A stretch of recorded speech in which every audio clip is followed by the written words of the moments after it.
I need you frightened. I need you hopeless. Welcome back to the chaos. This is the Reflections of Horror podcast. We are a horror movie podcast for the girls, gays, and non-binary baes. I'm Lisa. And I'm Kale, and this is the 4th episode in our Purge series. And we will be covering the First Purge. My favorite. We have confirmed. Yes.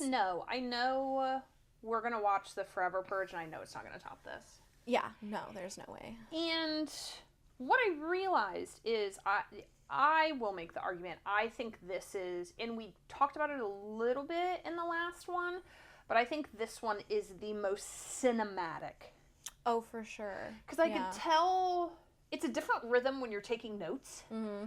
When it's more, when there are more shots being covered, you're getting slow zooms, you're getting tight shots, you're getting wide shots. I'm like, oh, this is the first one that's really cinematic, in my opinion. Well, this is a different director, so it's still written by James DeMonaco, but this is directed by Gerard McMurray. Which is definitely a credit to him, right? That's his doing. Yeah, oh, for sure.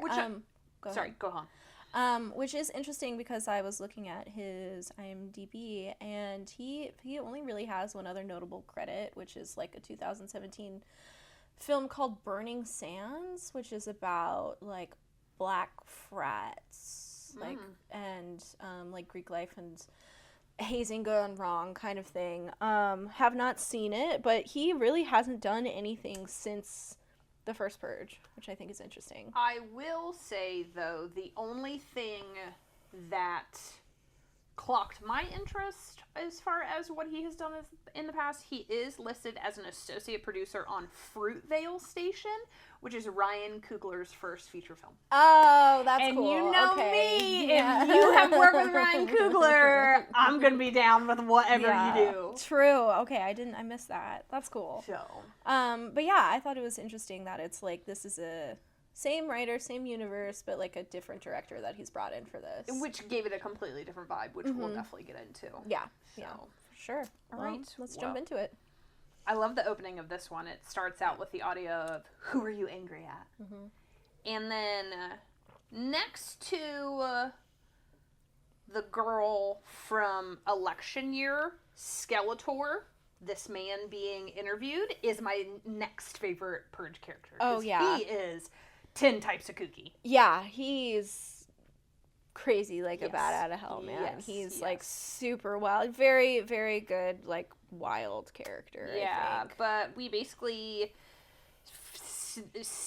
we hear "Who are you angry at?" and then we see what I would describe as a very basic white man interviewing a very angry looking black man who's like, he's like covered in scars in like a really particular pattern on his face. So you're thinking probably mental illness of some type. Yeah. May have been institutionalized for this. Like, yeah. He definitely has been through some things. Yeah. And then to the question of like, who are you angry at? He kind of like gives a really good line delivery of at everyone, at everything. Yeah.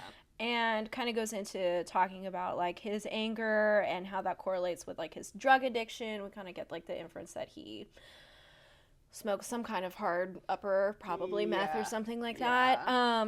But yeah, and so he kind of goes on to talk more, and he's like, I just want an opportunity to get all of this. I can't remember his exact verbiage, but he is the first one to use the term purge. Yeah. And the man even goes, "Purge. Yeah. Interesting." Yeah, so, he's like, not putting that one away. Yeah. But yeah, so then we kind of get a jump cut to more news coverage, which is kind of like a staple in Purge movies. Yeah. Which this one, again, it takes a very different vibe, right? This is the first Purge. This is the first experiment of this. So everything is different in this universe because all of these news clips are talking about the stock market is down, unemployment is high. We discover that the new Founding Fathers is a political party that has been created outside of the Democratic and Republican Party, which is kind of funny because I always thought the NFFA was just an iteration, like the Republic Party turned into that. Yeah. So yeah, that is. I mean, that's probably where a lot of like Republicans defected to. I would think. Yeah. But yeah, so funny enough that the year, again, I'm kind of obsessed with the timeline here. Yeah. The year of the first social experiment that they're going to end up calling it, like the first experimental purge, is in 2016. Okay. Which, you know, in real life was a really, really bad year. Was when Donald Trump was elected. I'll just come out and say it. Yep.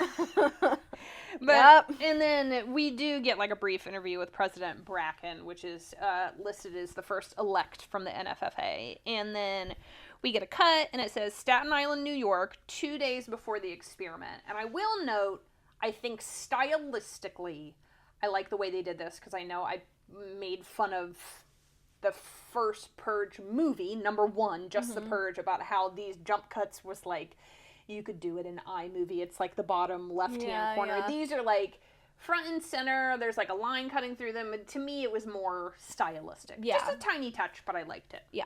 Yeah, definitely. So, and then, this is when we meet Dimitri. I have decided that you will hear me talk about, this is my favorite Purge movie.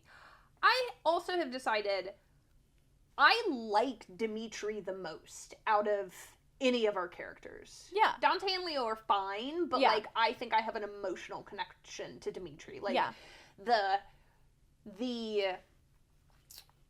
dynamic between him and Naya, I think I will go ahead and just dive into this rant now. Like I thought a lot about the fact that like they took a stereotype, large, I'm calling him large because he's very fucking buff. Oh, yeah.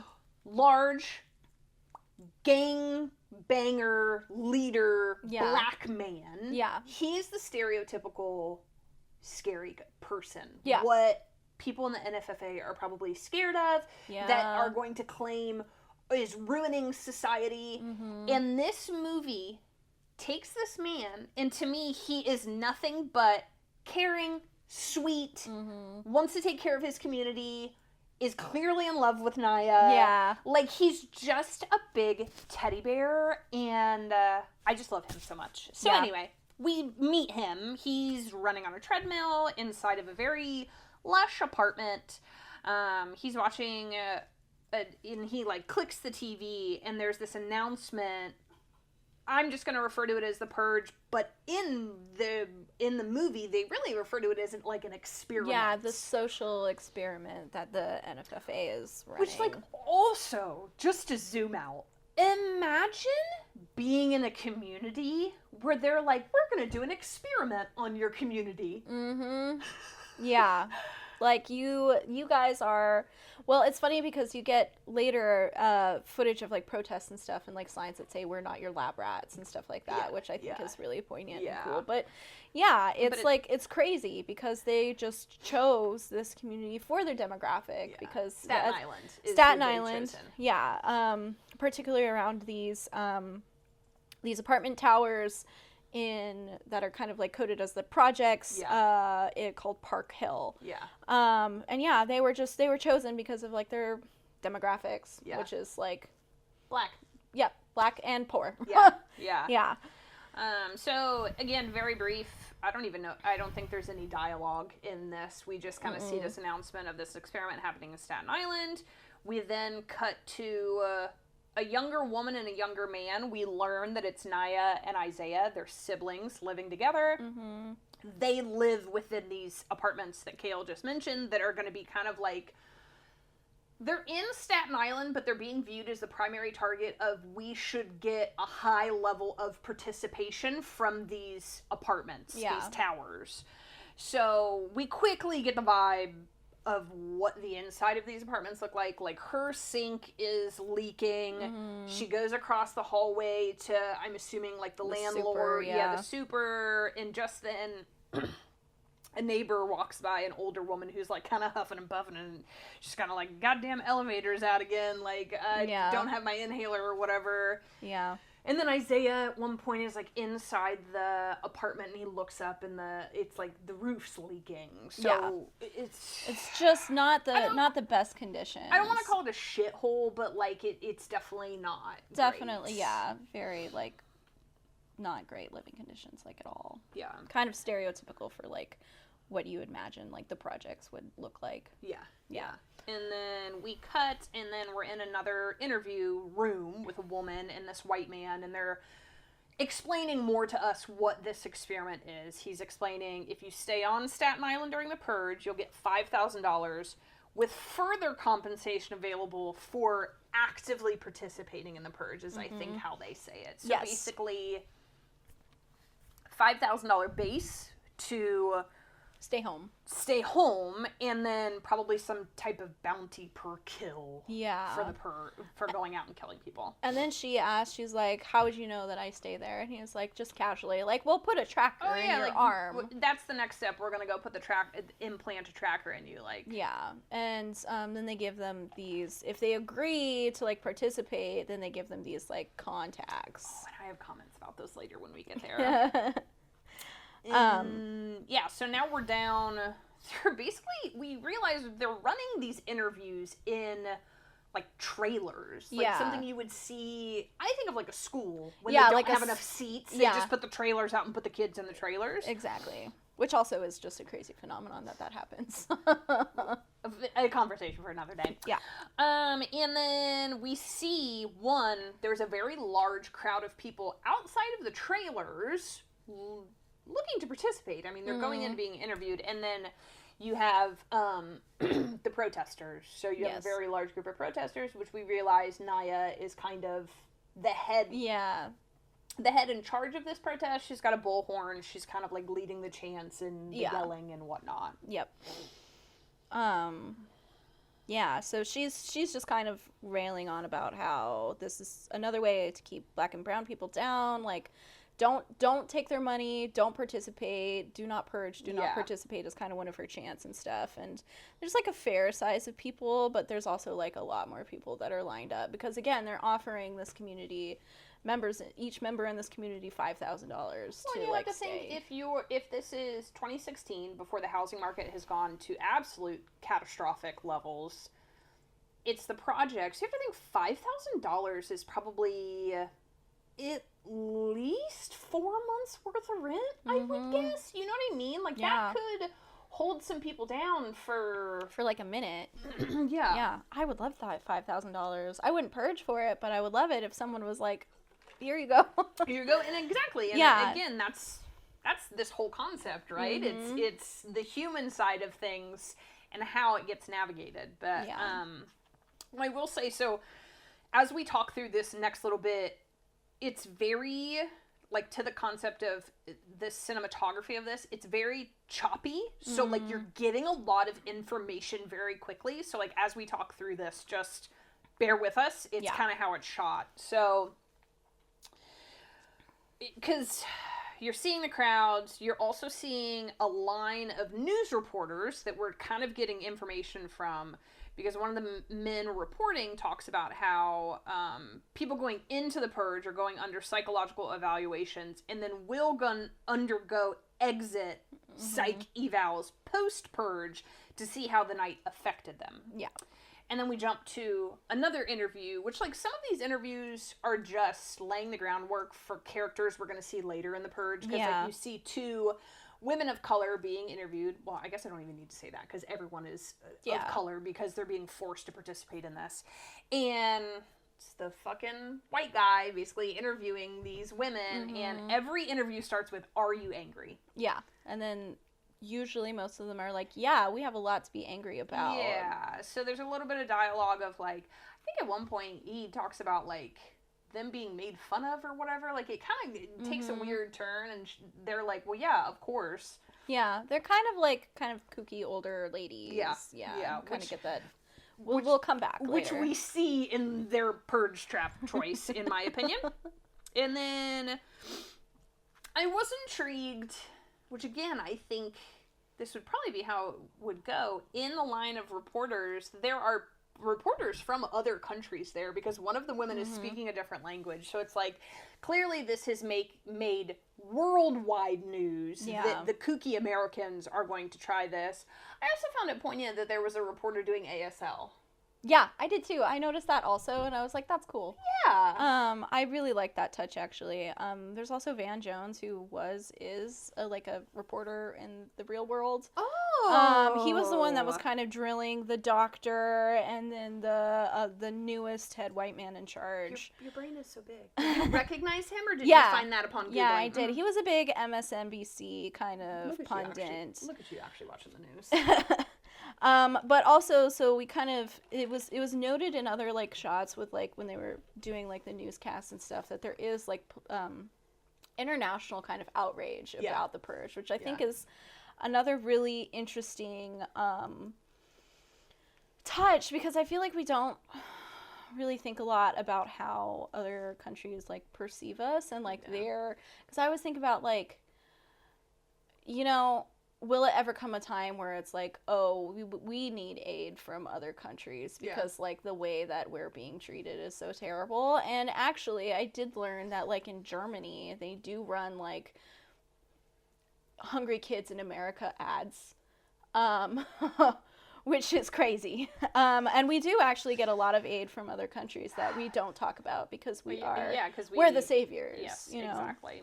So, but yeah, so there is just, like, this interesting lens of, like, what the rest of the world is thinking about this. Like, all eyes are kind of on this experiment at this moment. And, sorry, what is the reporter's name that you just referenced? Oh, Van Jones. So Van Jones is interviewing who we find out is this white man who is the chief of staff of the NFFA. And then the head scientist, but I think she's credited as the architect. Yeah. As, like, her role. But I'm probably going to end up calling her the scientist, because that's... Her name is, like, Turndale, like Dr. Turndale or something like that, which, you know, whatever. But yeah, the chief of staff guy, I made the note of this way later in my notes, when he had a bigger role, but immediately kind of clocked him as, like, a somehow doughier looking version of Tucker Carlson. Yeah, that's very accurate. And basically, the reporter is just grilling him, basically being like, what the fuck is this? Like, you're clearly targeting poor communities, whatever, and he, of course, is standing 10 toes down, defending it 100%, saying, this is a scientific trial. People are choosing to participate in it. They voted to have this experiment run here, which I think was interesting. And they're being paid accordingly. Yeah. As if we're doing you a favor. Don't you dare say this is wrong. Which it definitely had a tone to it. Oh, for sure. And then he, rightfully so, questions the scientist and is basically like, so you're just working for the NFFA? And she very quickly is like, this is a scientific trial. I am not associated with any side of politics. The NFFA has just been bold enough to fund this scientific trial. Right. Like, and I have a rant about that later, when she kind of has more of a confrontation with Joey Tucker Carlson. But we'll come back to that. Yeah, so then we're just, like, cutting between things again. We see Naya a little bit more with the protesters, and then we see a very plush Mercedes G-Wagon pull up, and my man Dimitri gets out. And he has, like, some of his homies with him, so you're definitely getting the vibe of, like, oh, is he, like, a gang leader? Because we don't know yet. But, like, he's got, like, 3 or 4 people with his posse with him, and he is clearly very rich, so you're thinking, what is this guy about? Yeah, what's his deal? And I just, like, also, I love the comedic relief we get in this movie. Me too. We have a lot of characters that are actually really fucking funny.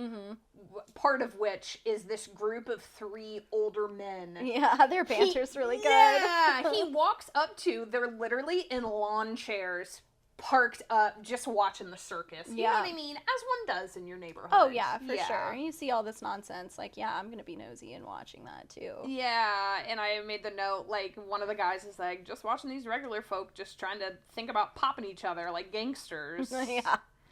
But one of them says something interesting, and like kind of poses the question of like, are they going to be the Romans or the lions, the gladiators or the slaves? And I thought that was interesting because like, as far as my recollection of history goes, like gladiators more often than not were actually slaves. Yeah. So I just thought that was like an interesting little thing to put in there and make you think about, because it's like, wait a minute.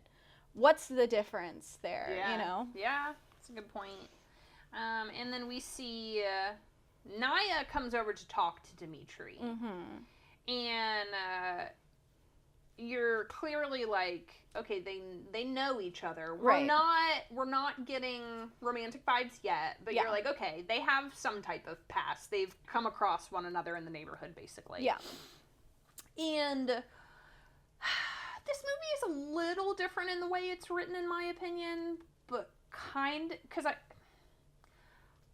think it might be written the same, but because of how it's shot, it might come across differently as far as my preaching about 3 timelines. Yeah. So you've got Naya and Isaiah, Mm-hmm. you've got Dimitri and the boys, and then you've got basically the NFFA chief of staff and scientist. Like, those are kind of your 3 timelines, but they break differently, so they're covered differently. But I would say those are your 3 through lines. No, that's a really good point, because I feel like with the other films we see them all kind of start out separately, but there is a lot of kind of like more meandering, I guess. And like even like Naya and Isaiah's storylines kind of split off for a minute and then come back together. Exactly. So yeah, it is definitely, I guess, more kind of dynamic. Because like I almost talked myself out of it, and I was like, no, it's still 3 timelines. Yeah. Cinematically, they've just shot it differently. Yeah. Yep. No, so. I noted that too. I think you're right on the money there. And then we get a cut shot, and we see that Isaiah is on the street corner with one of the boys that was with Dimitri. He does a drug exchange with someone, because a guy comes by and they swap something, whatever. So you're going, oh, okay, so he's in with this. Yeah. And we get a jump scare. Yeah. From Skeletor. Yes. Not our first one. Or our first one so far, but not our only one from Skeletor. No, he's going to be full of jump scares for us, because he's a very scary man. Yeah, he's scary. Yeah, and he's basically trying, he wants his drugs for free as initiation for the new kid on the block. Yeah. Basically, right? He's a boy. How old do you think Isaiah is? I might give him 20. Maybe. I don't even think I'd give him 20. He's giving kind of almost like 17, 18. Maybe even a little bit younger. Yeah. If I had to push it, I'd say probably like 16. So somewhere in there, like very like late teens kind of area. He's just a sweet boy on the street corner. So Skeletor's like, I'm going to take advantage of you. Like, fuck you. I'm not paying you for my drugs. Just give me the drugs for free. And he tries to stand his ground, and he's basically like, you can fuck off. And then I love the way this is shot, because it's tracked like normally, and then you get a close-up, and Skeletor just puts his tongue out, and he has a razor blade in his mouth. Yeah. And you're like, how did that get there? You're like, the fuck? And basically, razor blade on the tongue, takes it out, slices his neck. Isaiah kind of stumbles back. One of the boys in the gang grabs a gun, tries to shoot at Skeletor, and Skeletor runs off. So yeah, I will say, just also as a note, because I think this comes up later, like Skeletor does also make some comment about Naya, his sister, and like it's like objectifying and gross. And I think that like that's a good point. That definitely does come back around. Yeah, that kind of like, I think that's like the push for like Isaiah to like kind of like push back a little bit too, and then he gets cut. Yeah. And then we cut to Dimitri. They look like they're in like a parking garage. Who knows if it's like his basement of his massive house. Yeah, true. I don't know. But basically something like that. There's a very large gathering of his gang, so you kind of get a vibe for how big his gang is and who he oversees. And he very clearly is like, look, everybody needs to lay low. Nobody needs to be out purging. We need to keep track of our safe houses. We need to keep track of basically like our drugs and our money. Yeah. Kind of just like lock down, be sane kind of thing. I did also kind of laugh because he just outwardly says, if anyone dies, I lose money. Yeah. Yeah. I'm like, okay, well, maybe not the best motivation, but like, again. We're kind of like establishing now that like he's not just like a gang, he's like a kingpin. Yeah. King shit. And then one of his guys is basically like, come on, Dimitri, I want to purge, it's my right. And then I love the fact it's the one lesbian in the gang fucking knocks this guy to the ground, pulls a knife out, and then Dimitri kind of gives him this like speech of like, you need to follow orders. I told you not to go out and purge. Don't do it. And don't do it, or Blaze, I think her name is, will cut the skin off of your face. Yeah, love that for her. Yeah, me too. And then and again, just tiny little nuggets. You don't always need a lot to move the plot forward to where we're going, but one of Dimitri's guys gets a call and says, hey, Dimitri, there's been an incident. So you know someone has called Dimitri about Isaiah getting cut. Yeah. We cut back to the apartment. Isaiah is trying to get washed up. He's at the apartment, in the bathroom, door shut, and we now see, because when it happens, you don't actually see his neck. You don't know how bad it is. He's got like a massive gash. Yeah. You're not hiding it. No, and he's also lucky it wasn't like deeper, because that is like that's a you could be dead kind of situation. Correct. With a razor blade, are you serious? Yeah. Yeah. But Naya gets home and sees that there is like blood on the ground, and is like, and then she's like kind of yelling for Isaiah, and he's like, I cut myself shaving. And then her comeback to that is so funny, because she's like, you need facial hair to shave. Right. So comedic relief. These guys are funny. So she basically opens the door and is like, what the fuck? And then we cut to Dimitri in like a community center. At least that's what's across the wall, because he's like sitting by a basketball court watching a game, and he's like kind of trying to coach. Kind of coach vibes. Yeah, and he's sitting with his gang members, and like his guys are just talking to him, being like, this is the plan.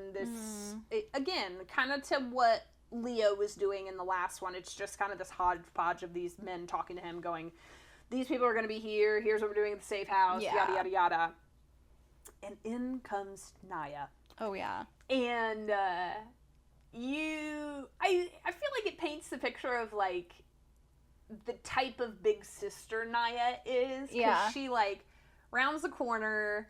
There's a massive security guard basically blocking the door, and she has this interaction with the security guard that's like, let me the fuck through. No, fuck you. Like, I will get your fucking hand. Yeah, I'll rip your balls off. Yeah. Like, and also this, just like, the bodyguard dude is like super fucking tall, and also the actress who plays Naya is like 5'3". Oh, I love that. So she's very tiny. Yeah. But yeah, just like coming in super pissed because she learns from Isaiah that he had gotten cut like dealing drugs. Yes. And so she naturally goes to Dimitri. Yeah, and she basically starts screaming at Dimitri, and Dimitri's like, yeah, can we like go in a room and like have a conversation? Yeah. So they go into like the back of the house, he like clears some people out, and they start talking, and then this is where you're like, oh, they were romantically involved. And this is like just sweet, like teddy bear Dimitri. He's like talking, he's like, you know, like I don't know who, I can't keep track of who's working my corners. Like, you know that if I would have known he was trying to get involved, I would have never let him get involved. And then he's like, I just want you guys to be safe tonight. Like, I want you both to stay with me, blah, blah. And I was like, oh. Yeah. Naya doesn't take the bait, though. Oh, yeah. Naya's like, fuck you. No. But I'm just like, oh, he's just so sweet. There is, like, kind of an interesting conversation, though, because she kind of, like,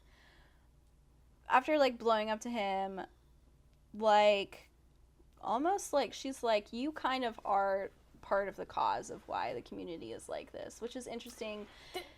I should have made note of what she says, but she says something like, the purge is one night a year, but you've chosen to harm people 364 days. And I was exactly. like, oh, that cuts deep. It does cut deep, and it just like makes me think a little bit about like the like drug culture and like kingpins and gangs and stuff too. But like there is a lot like, and I haven't done a whole lot of reading about this, but like the formation of gangs in like disadvantaged communities and stuff like kind of act as like a safety net for that they don't have from like the government, right? Well, and I think it's like that community support that they can only really get because they have been abandoned by their government. Yes, and I think you can see a little bit of that like through line from Isaiah as a young man to Dimitri, because like Naya even says some things like, you're not the man that I fell in love with, like you're different now, like you are not the man that I used to love.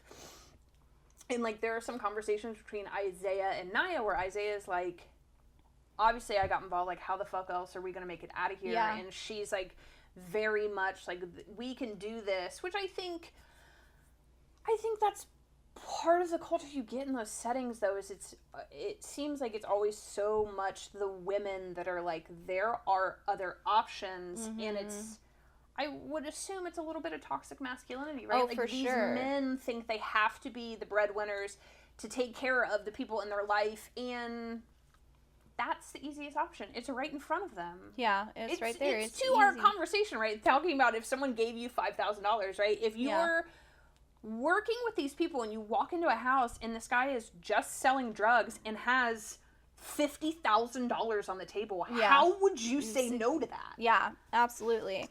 And then we kind of can see like with the jump cut that we're back in a trailer, and we kind of get a shot of another researcher or whatever. I did find it was interesting. It's a black woman. I've noted that too. Isaiah, which I was like, well, that's different. But. But yeah, so it is Isaiah, and he's there to take the money because like how else is he gonna get out of their living situation? Yeah, I found it interesting that when you decide to participate in this experiment, they hand you the box for the contacts to put in your eyes, which I think she does say, if you choose to actively participate, you need to wear the contacts. Yes. Basically saying, if you're going to go out on the street, we need to see what you see. Yeah, because the contacts are like cameras. Yeah.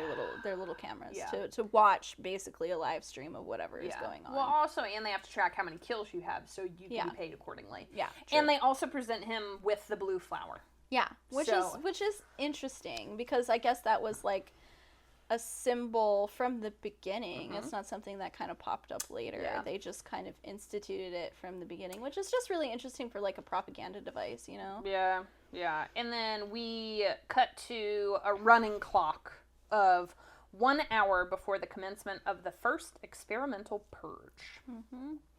And then again, we're kind of getting like kind of quick shots. We move pretty quickly through this, and I found it interesting. One of the first cuts, so you're an hour before the commencement of the purge, and the first cut is a military blockade shutting the bridge down off the island. Yeah. Like, that poses questions to me, because if you haven't chosen to participate in the purge, and you can't get out and you're stuck at home, are you still going to get paid? Well, because I think what they're doing is they're giving everyone $5,000 just to stay home and to stay on the island and to not leave and go somewhere else. So everybody who stays on the island gets the money. Everybody who leaves to go stay somewhere else during the experiment doesn't get the money. So basically, I don't know, probably, like, once you made your choice, we have to shut it down, because if you're running, then we have to keep track of you, of whether or not to give you your money and stuff, so they just shut it down. And it's only if you're participating do you get, like, the contacts and the extra stuff. But, like, just to stay home, they get, like, the base of $5,000. But I thought that they had to put the tracker in people that chose to participate. So are you saying that they came to Staten Island and everyone had to participate? I think You know what I'm trying to I say? think I do. I think, but like I think everybody who stays gets a tracker, because that's how they sent like some of the militias and stuff after them, because they were following them through the tracker. So everybody who stayed on the island got a tracker in them, whether they were participating or not, just to make sure that they were still on the island and didn't try to leave. Because in order to get that money, they had to just be there. They didn't necessarily have to participate, but they did have to be there. I think. That's how I understood it. Anyway, potential plot hole, potential not. Anyway, I just thought that was very poignant that they already shut the bridge down. Yeah. There is another homeless woman. I say another homeless woman because she kind of matched the vibe to the very fit homeless man we had last movie standing on the corner yelling. Yeah. We're the doing Liver King guy. Yes, the Liver King guy from the streets of the Purge. We're doing this very cinematic loop shot around her, and she's just holding a basic sign that a homeless person would hold. It's cardboard. Looks like it might be written in blood, but it says, "Is it the end or the beginning?" Yeah. Which is a choice. I like that. Yeah, I do too. Well, it's an interesting take on, like, you know, the stereotypical "is this the end is nigh" kind of like signs that you get in other movies and stuff. And it's like, well, this is like the beginning of this whole franchise. Yeah. Chronologically, anyway. Yes. Yeah. We then cut to a random woman we haven't met yet and her daughter, and they're like kind of jogging across the street, and the daughter's clearly like, I don't want to, like, why can't we stay home? And the woman is like, well, the church is safer. So they're running into this church, and we see that Naya is there, and they have basically organized, to the conversation we had earlier, obviously, I don't know. Anyway, I'm talking myself in a circle. So they go into the church, Naya is there, and there is a very large group of people inside of this church that they are clearly trying to just stay in one place and hopefully like safety in numbers. Yeah, sort like of. A community sit-in kind of thing. Yeah. And then we get a cut shot, and Mr. Isaiah is at home in the apartment, and Naya calls him to, quote, check in. And he goes, oh, yeah, like, I'm already in Brooklyn at Uncle's house. Yeah. Which obviously he's not. He's a big fat liar. Yep. And we see him open up the box of contacts, put them in his eyes, which I was like, is this the next step for, like, the Ray-Ban glasses we have? Oh, for sure. Yeah, like the AI Ray-Bans. Yeah. Contact lenses are coming next, aren't they? Oh, yeah. Definitely. That is the only inevitable. Yeah, so now we see his eyes are kind of, like, glowing, obviously, because there's, like, camera optics in these contact lenses. It's very vibey. Yeah, and then he pulls a gun out from under his pillow, and he, like, practices aiming, and he says something about how I'm coming for you, Skeletor, or something. Yes. So now you realize this poor sweet baby thinks that he's going to go out on Purge night and get revenge on Skeletor for, quote, embarrassing him on the corner, which, boys will be boys, I guess. No, really, though. And then we cut to Skeletor, who's out. Or am I missing Not something? yet, because again, this is another one where you get a lot of cut shots to the start of the Purge. So then we get Dimitri pulling up to a building with like 24 armed guards outside because he gets out of his G-Wagon. And they like have like a red carpet for him, basically, lined with armed men. We we see the chief of staff and the head scientist walking into some sort of facility. Like, they're walking in open space, but you're like, okay, this is some sort of, like, facility they're going to be in for the evening. We're back to the church. We see that they have put armed guards outside the church. And then we cut to inside the church, and they're watching the news. And, they're watching the news, and the president is making an announcement, and I just had to roll my eyes when he said the line of, "We're all Staten Islanders tonight."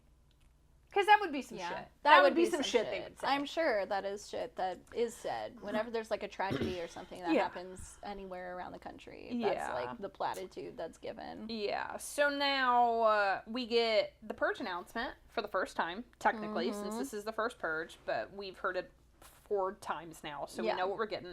And then we see drones being deployed through the sky. Yes. Which we haven't had that before. This is a new... There was a drone in election year, but those were like Purge specific. Yeah, Purger drones, but these are like government drones.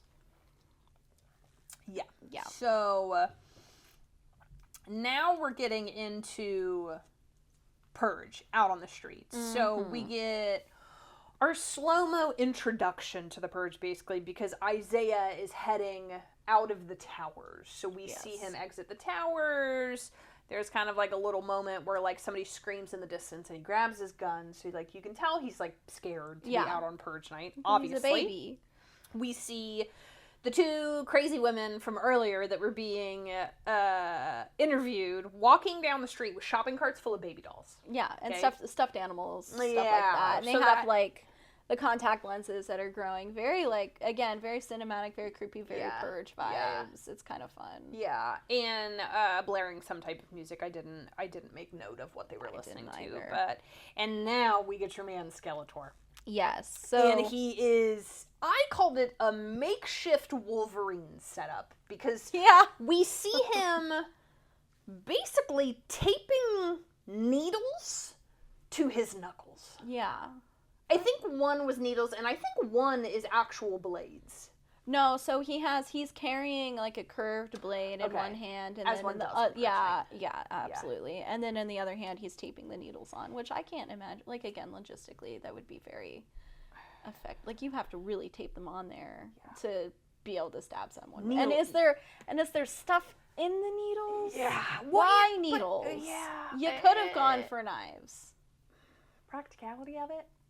Yeah, he's crazy and on the streets. He's gonna have plenty of needles he's been shooting up with. That's true. And then I was like, well, I can't imagine that there'd be drugs in there because like you're not gonna give that up. You're not gonna share your drugs with someone that you're trying to kill. Yeah. No, I just think they were a weapon of opportunity for him. Okay, that makes sense. And then our man Skeletor gets right to work, and there's some, again, to like kind of, like you made the comment last episode of like the campiness of it. There's like a guy walking down the street with a crowbar and he starts like yelling at an ATM. Yeah, and he's like cussing it out. He's like, "You charging me all those fees to access my own money? I'm taking my money back tonight." And it's like, that's so innocent. Yeah, no, really though. A guy on the block that is just so fucking annoyed with paying $5, $10 ATM fees Purge night. I'm getting my money back. Yeah.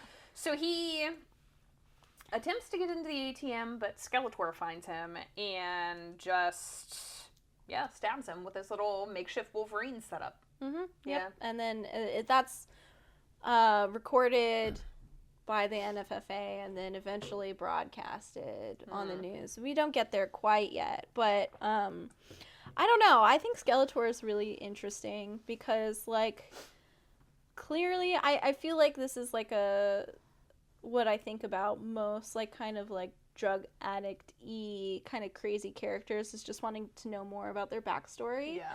And he just really reminded me of this character from a really excellent book called Changing All-Stars by Nana Kwame Adjei-Brenyah.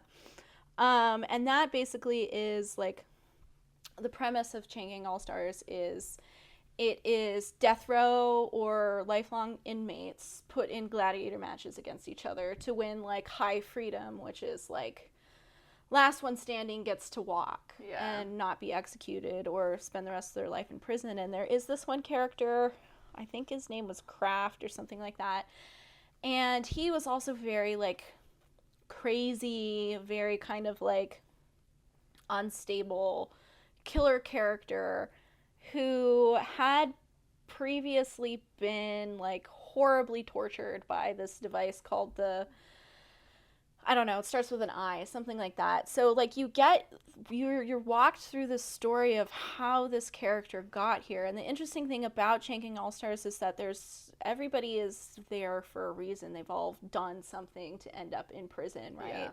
Yeah. But they're all very, very well humanized. And I guess I like having just, like, a crazy character. I think it's fun, but I would have also liked to get more of, like, his backstory of, like, how did he get like this? Because, like, a person like that isn't just born like that.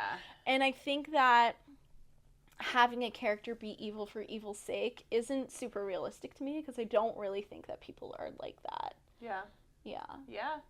But maybe some of them are, but I think more often than not, like, there's just a lot of, like, trauma and stuff behind that to drive them to just be that, like, insane. Yeah. But I think that's the literary side of you, where you guys get more information about your characters. You get more meat, and it's harder to do that in a movie without making it 10 hours long. Exactly, and because he is very much a device for how we get Isaiah out on Purge Night. Yeah, you know what I mean? Sure. That is his whole purpose. Yeah, definitely. But anyway, Changing All-Stars, very, very good book. Please read it, and read his short story collection too. It's called Friday Black. I can't wait to see what he does next. We love a good book plug from Kale. Yeah. So, we get Skeletor's kill, and then we cut to the fucking guy in Dimitri's gang that spoke up about purging has clearly rallied some of the homies in the gang to go against what Dimitri said, and to, in fact, go out and purge. Yes. Because they all have their contacts in, and they're all rallying to go out. Wait, are these... I don't think these aren't Dimitri's boys. These are, this is a different gang, right? This is Capital A. Oh, yeah. Capital A he's a different gang. I'm 99% sure that it's the guy that spoke up. Really? Yeah. I thought... Because when he kills him, he goes, "You had your time to shine," and that's about it. Interesting. Okay. I think. Who knows? My media literacy in the last two movies has been questionable. No. So, then we cut to the NFFA facility. They're watching the news. Somebody flags the contact lens footage from Skeletor, and literally the chief of staff goes, "Get it out there." Yeah. So you're like, ugh, great. So you know it's going to end up on the news, like we talked about earlier. Mm-hmm. Live stream murder. Yeah, literally. And then you probably would have that, wouldn't you? Like the way that we've started to treat national disasters, where you can get on TikTok, and like when a tornado is happening someplace, someone has their camera set up to the outside of their house to document the tornado. Yeah. You would probably have like people just like with their camera in their window of like a major city. So like New York City, Chicago, like how it's for sure going down. Anyway, be streamers doing commentary on it. Yeah. So we're with Isaiah walking the streets, very just like setting the purge scene again. Really all you're seeing is like the creepiness of the contact lenses, because that's all you're seeing, which we see it from Isaiah later on, so I'm not going to get there yet, but the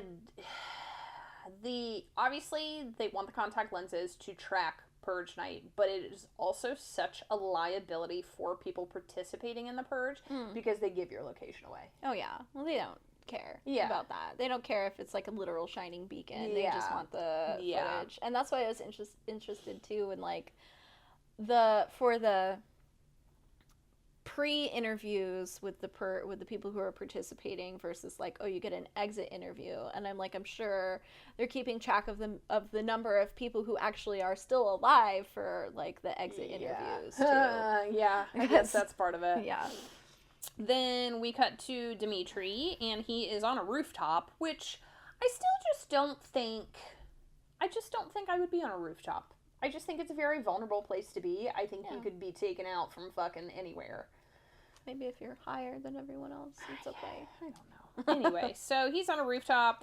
We see that there are just a bunch of armed guards walking around the exterior of this building he's in. Mm-hmm. He makes a phone call, and his, like, gang member on the other end of the phone basically rats out the fact that the guy is going out and purging with some of the guys. So he now has that information. Yes. Also, you were right. He was the traitor, not a rival. Thank you for confirming that. Yes, you're welcome. Just trying to keep the facts straight. Yeah. And then the guy on the phone offers to, quote, send him some girls if he's bored. So which he says, no thanks. And then proceeds to text Naya, which I'm telling you, he's just a big teddy bear. I just love him so much. Yeah. Which he texts Naya, and then that takes us to the church, because Naya checks the phone. We see that that was what that was, and then the pastor is basically preaching to all of these people. Which I think this might be the interaction between Naya and Dolores. I was about to say, I think her name is Dolores. Yeah. I find her fucking hilarious. She is great. She's a very good character. I'm gonna allude to it now, but at the very end of the movie, when she talks about shitting herself driving in the mailbox, I was like, that would be me, because I would be downing cold brew and espresso, trying to stay awake through the purge, and I would end up shitting myself, being out and about, trying to get from point A to point B. Oh, no. Worst nightmare, actually. Oh, but anyway, sorry to jump ahead. So, we're back with Isaiah, and this is when Isaiah stumbles upon the kooky ladies and what they were doing with their teddy bears. What we thought was a harmless teddy bears were these women have actually laid their stuffed animals out in an alleyway, and the stuffed animals are actually bombs, explosives of some sort. I think there's just like fireworks in them.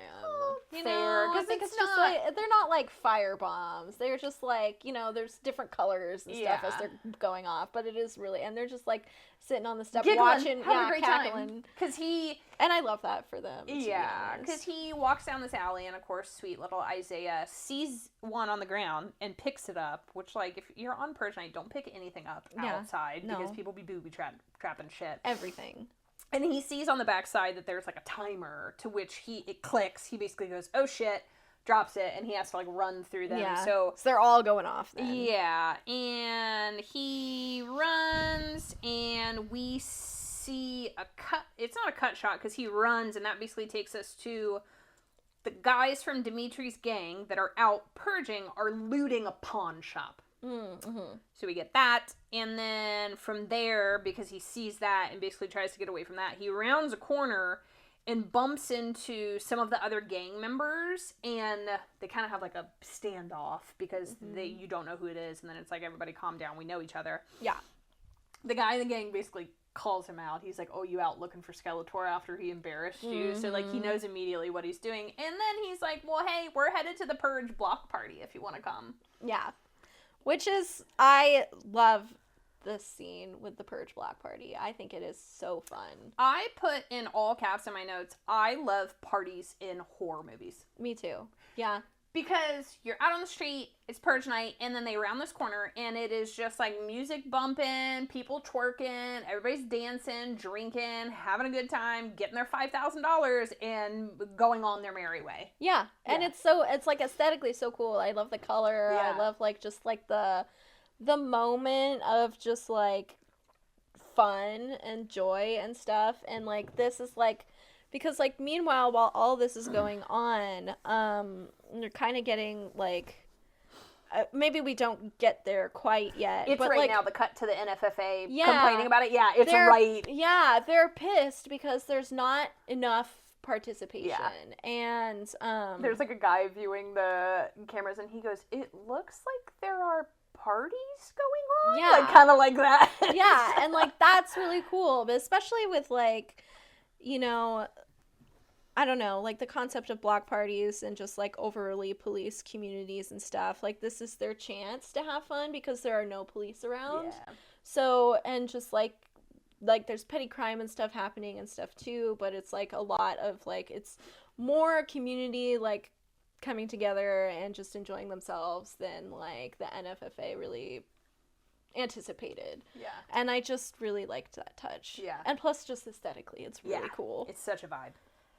So from there, we cut back to the church, and then we see that, because they're watching the news, as one does on Purge night, and we see that they are putting Skeletor's footage on the news. To which there's, like, kind of a moment where Naya takes the daughter of the other woman into, like, a separate room where they clearly have, like, kept all the kids in, like, one room to probably attempt to shield them keep them safe trauma. from this discussions and what pops up on the news. And there is a little bit of, like, a conversation between Naya and that daughter where the daughter is kind of like, I forget exactly what she says, but kind of alludes to, like, are we ever going to be okay again? Like, is this, like, the new normal type of thing? As a child would. Yeah, because she's old enough to know that this is not normal. So it hits the news, and then we cut back to the block party, which I thought this was kind of wild, because it looked almost like a mass text message, as if when you registered, they probably took your cell phone number. Yeah. And now that they have your information, now that they have the first clip of the First Purge, they can pinged just this video out to every phone. it to everyone. Yeah. That is actually crazy. And again, that's just like manufactured panic and stuff, right? Yeah. It's like they're trying to get people more and more on edge. Yeah, and I'm just like, there's even a moment, again, to boy logic. Like, the guy shows the video to Isaiah and is like, your boy Skeletor is, like, out purging. Witnesses this man stab someone, and this poor boy still wants to go try and shoot him. And I'm like, Isaiah, you're just not built for this. No, really isn't. So, this is where we start to get pretty quick shots, cut shots. You're now going to start bouncing between the block party and Dimitri's apartment. Yes. Yeah. So we cut to Dimitri's, and one of his boys shows up, and despite him saying no, went ahead and brought him 2 women anyway. Yeah. We're back to the block party, and Skeletor is walking down the alley toward the block party, because he's walking down, and you can tell the music is in the distance, so you are assuming he's approaching. He's on his way. Yeah. Cut again. We're back to Dimitri's. He's, like, in the bathroom splashing water on his face. The girls ask if he wants, like, a drink. He's like, nah, but help yourself. Make yourself at home. They're quickly deciding to do cocaine, drink.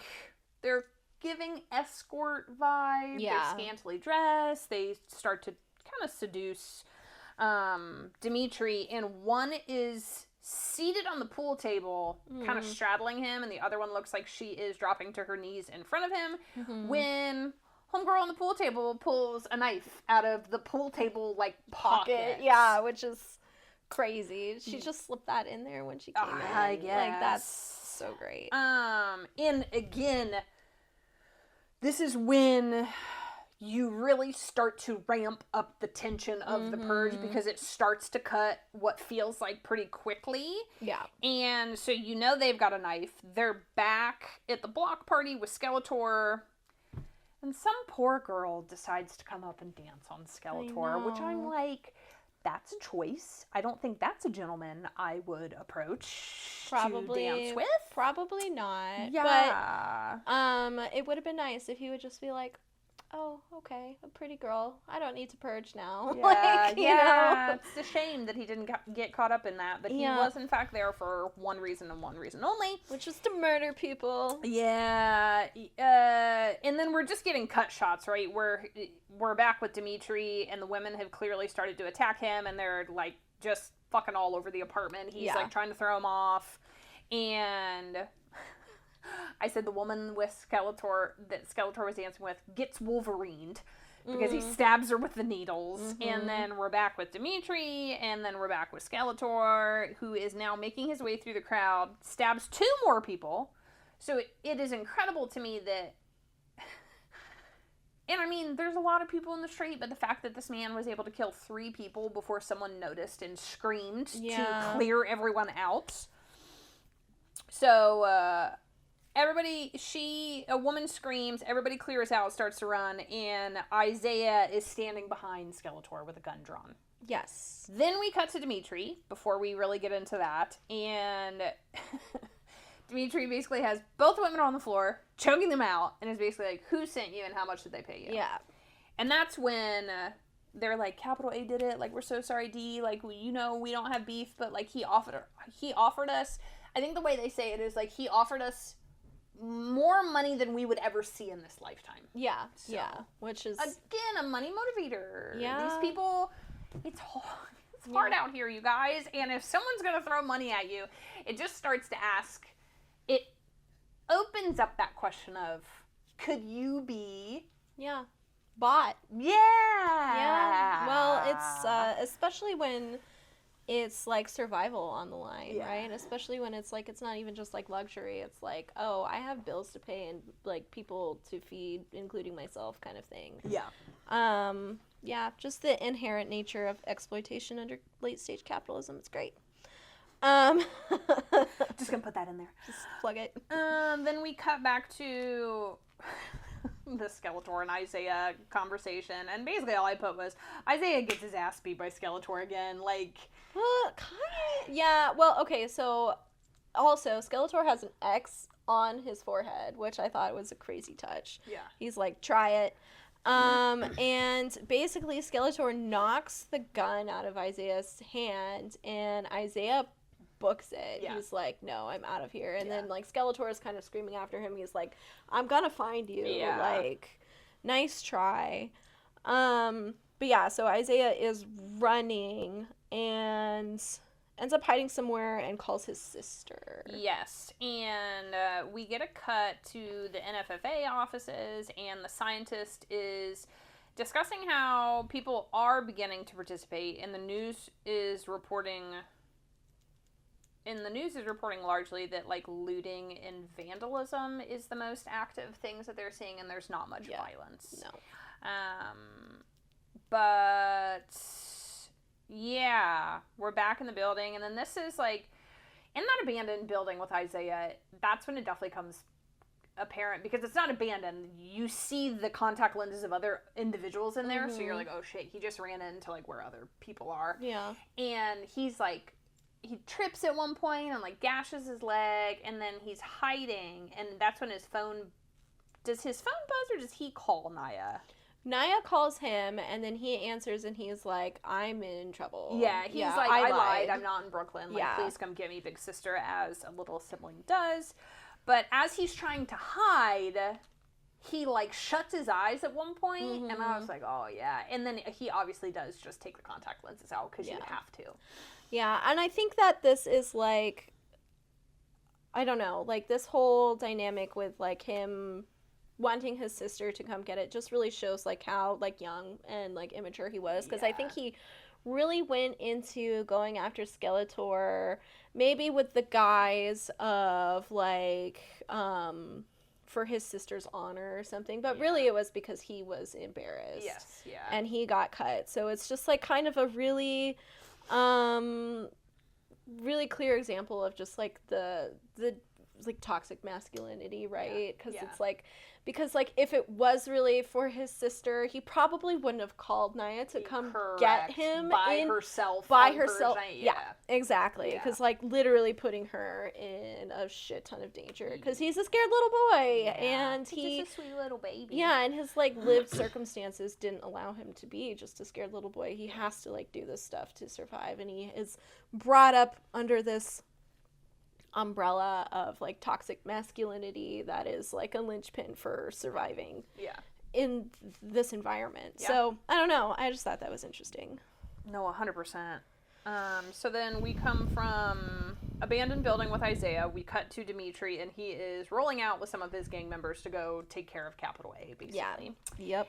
We then cut, we see Naya is on the streets alone, just running down these alleys, trying to find Isaiah. She gets herself caught up in a purge trap, which is the creepiest purge trap, because it is basically just, it, like, wraps her ankle, pulls her towards, like, a grate, to which half of the grate pops up, and there's just a creepy guy down there just touching at her crotch. Well, and then also, you didn't even get, like, his mask is one of the creepiest masks I think ever. It's just like it's like his eyes are visible, and then, like, over his mouth and nose is just, like, a baby doll head. Yes. And there is this recording of, like, a baby crying Yeah. as he's, like, climbing up and, like, grabbing at the inside of her thighs and stuff. And, like, the implications of that with, like, the baby crying is fucking horrendous. Also, notably, a white man. But, yeah, that was awful. I hated that so much. I would describe it as a Bane-style mask, Yeah. but it's a baby doll. But it's a baby, over the nose and yeah, mouth. it's a baby Yes. head. But, so she kicks him off and then, runs off and kind of delivers a line of pussy grabbing motherfucker. Yeah. Which did unlock terrible memories of 2016 for me. Oh, yeah. Because, like, obviously we're in the time of having President Pussy Grabber, like, Yeah. back in power, right? But I remember in 2016, I had ordered a shirt that's, like, before voting day, right? That said something like Pussy Grabs Back or something, and it was very punk looking and had, like a cat on it and Yeah. stuff, and I was going to wear it to go vote. However, it did not arrive in time. So I didn't wear it when I went to go vote. And this was, like, my first election to, like, vote in, Yeah. too. So I was, like, really, like, there was, like, optimism there. Like, kind of, like, still the surety of, like, there's no way this could possibly happen. Yeah. So, long story short, the election happened, and my shirt did not arrive in time. But it did come a few days later, just as an awful reminder of the reality that we lived in, and I threw it away. I can see that. That is a really good point, though, because in our last episode, I played a soundbite from an interview with James DeMonaco where he talked about how part of, like, how he wrote this Purge universe is, like, for him, I think the way he put it was, like, he is informed almost to a fault. Like, he definitely tracks a lot of this stuff. And I wonder if that's where he pulled this from. Oh, was for the sure. statement from Trump. Yeah, no, for sure it was, because this wasn't released, like, it's set in 2016, but Yeah. it wasn't released until 2018. Yeah. So, for sure, I that did not was clock like that. that was like a nod. cultural nod Yeah. to the moment kind of thing. So, we're back in the abandoned building because Naya's running that way. Isaiah now no longer has his contacts in, so he can't be tracked, or at least they can't see what he's doing. And then he's looking out the window, and he sees Skeletor grab Naya outside. Yes. Puts a knife to her throat. I think Skeletor's, like, yelling some shit at this point. Yeah, he, licks her face. There's a lot of that in the Purge creepy series. boys. Yeah. And just in time, Isaiah runs out of the building and stabs Skeletor in the back.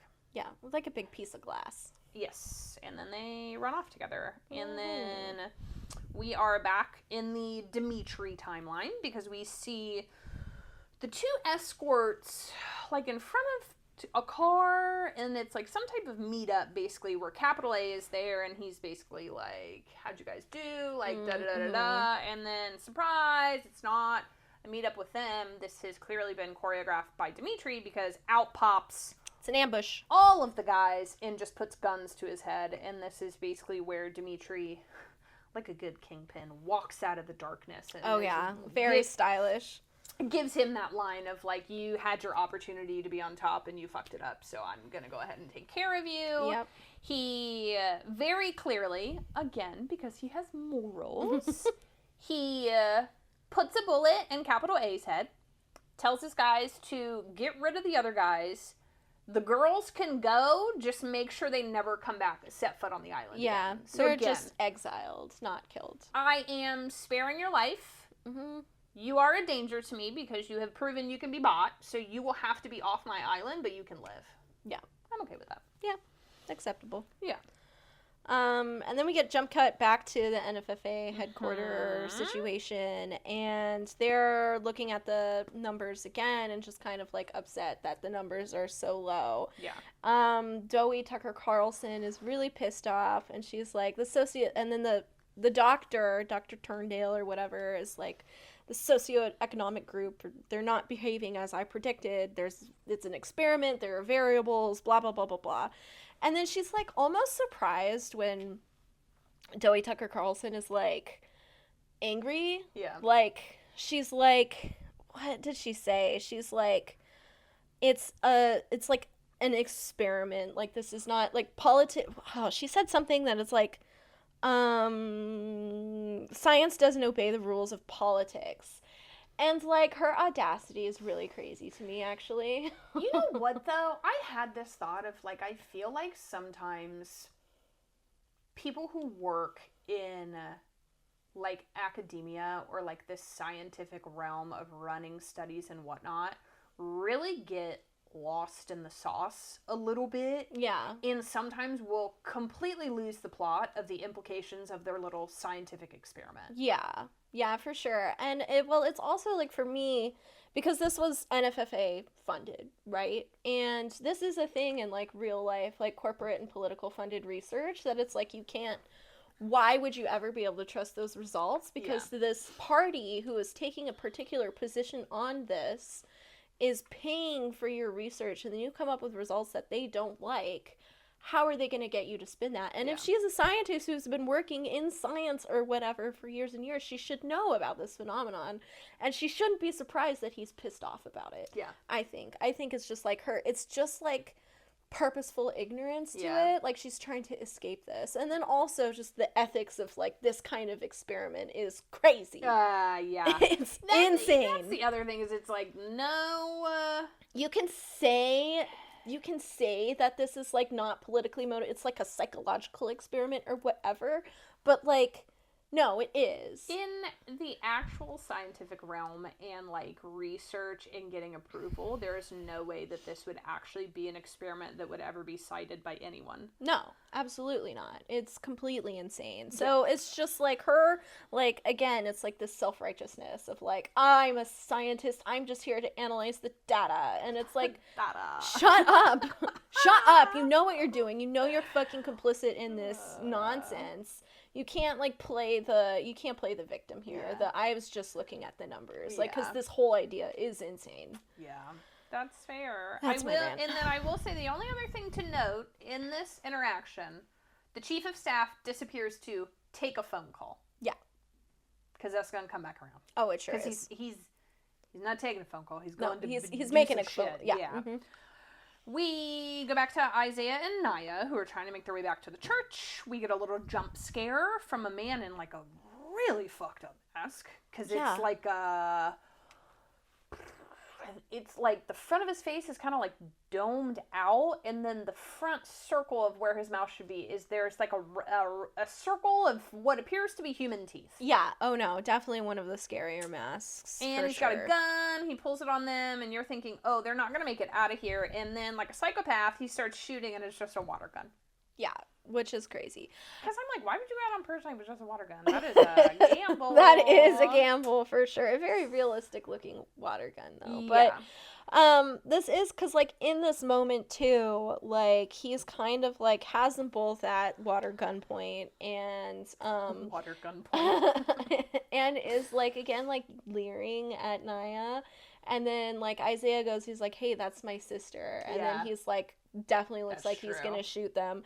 And it's just, like, that kind of made me notice something, that I think Naya is one of the most objectified female characters in the entire franchise. Yeah. Because we don't get like, she's repeatedly encountering this, like, implicit threat of rape. Yeah. And like, you don't really get that repetition with any of the other female characters. I don't think you really got maybe a little tiny bit of objectification of Roan, and the only other characters that really kind of had an explicit, like, rape threat were the mom and the daughter from the second movie. Yeah. Both, like, brown women too. Yeah. So I just thought that was kind of, like, an interesting just, like, an interesting choice of, like, her being the most objectified, like, with these repeated kind of themes, like with Skeletor, with the baby face freak, and then with the tooth mask freak too. I wonder if it was partly to the character relation we have, right? Because if you think older sister and younger brother what are going to be the instances where that younger brother tries to protect the older sibling? Mm-hmm.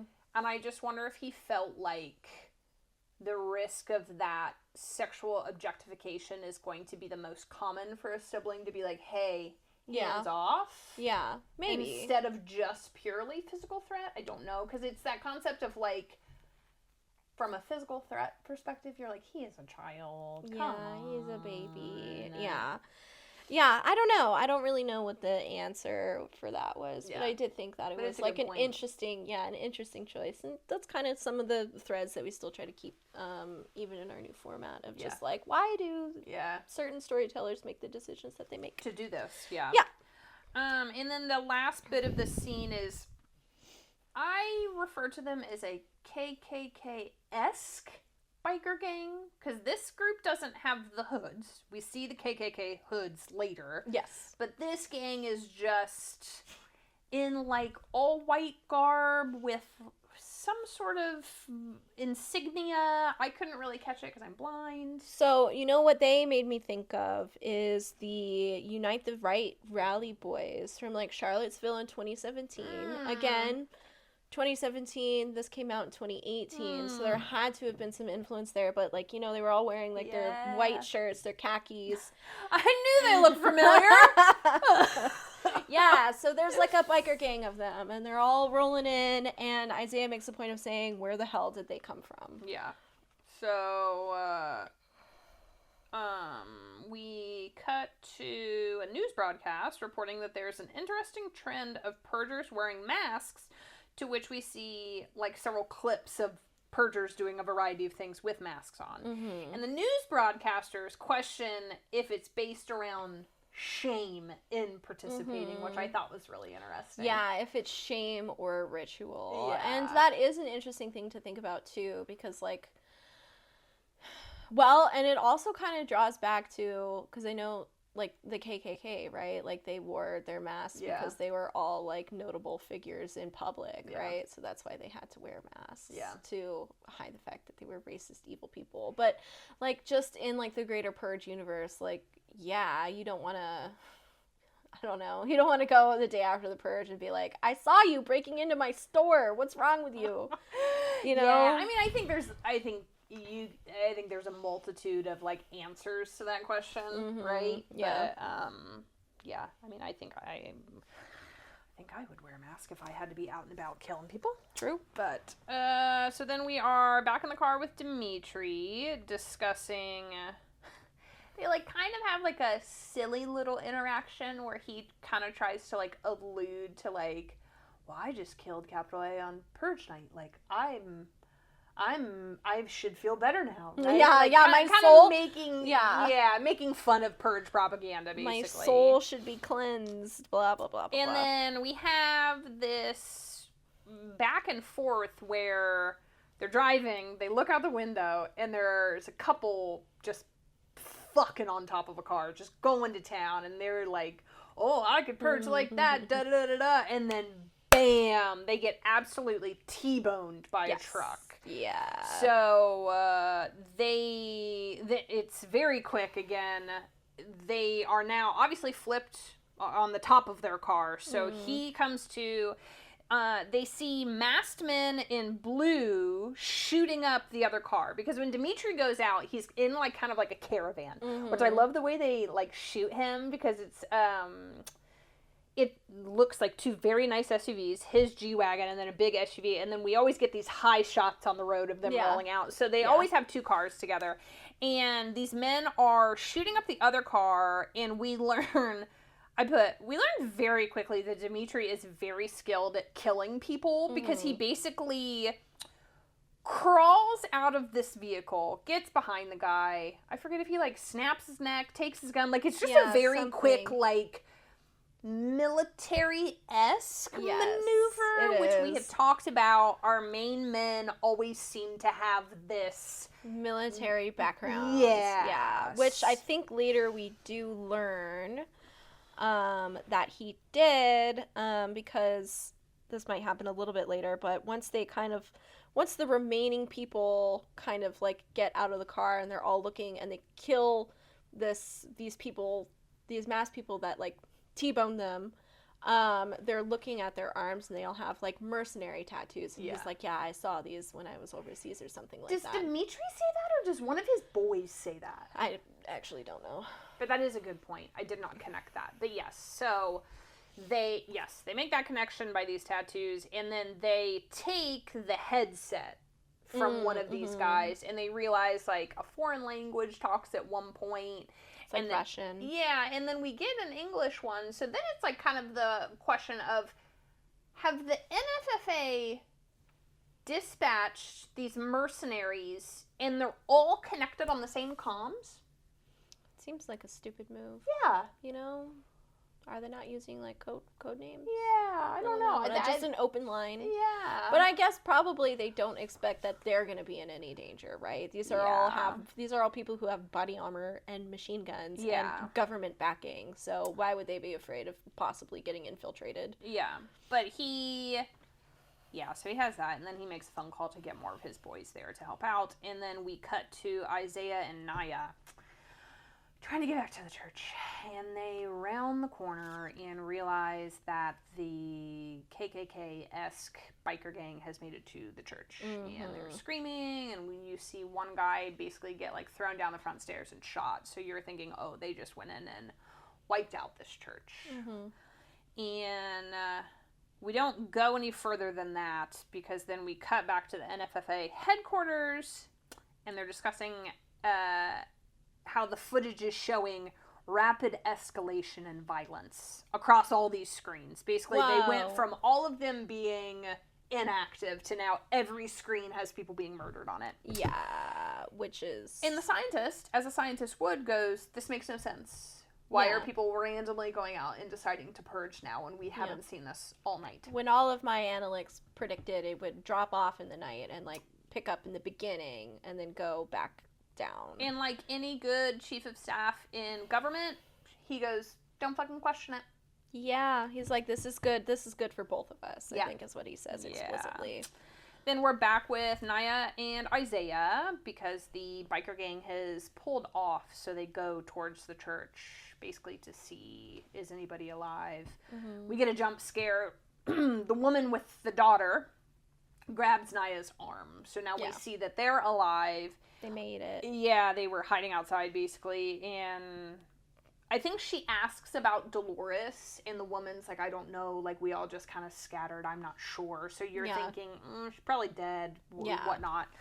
And then gunshots go off in the distance, so she's like, we can't be out here, we need to go back to my apartment. Yeah. So they're headed to the towers. Then we are back to Dimitri and the boys. The larger gang is now there. There's more bodies there. That's when they figure out they're mercenaries, hitmen, whatever, sent out to get him. Back to the NFFA headquarters.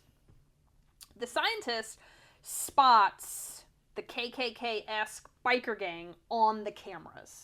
Yeah. And she has now gone into a room by herself with only one person basically working these cameras. And she's like, can you track them backwards to figure out where they came from?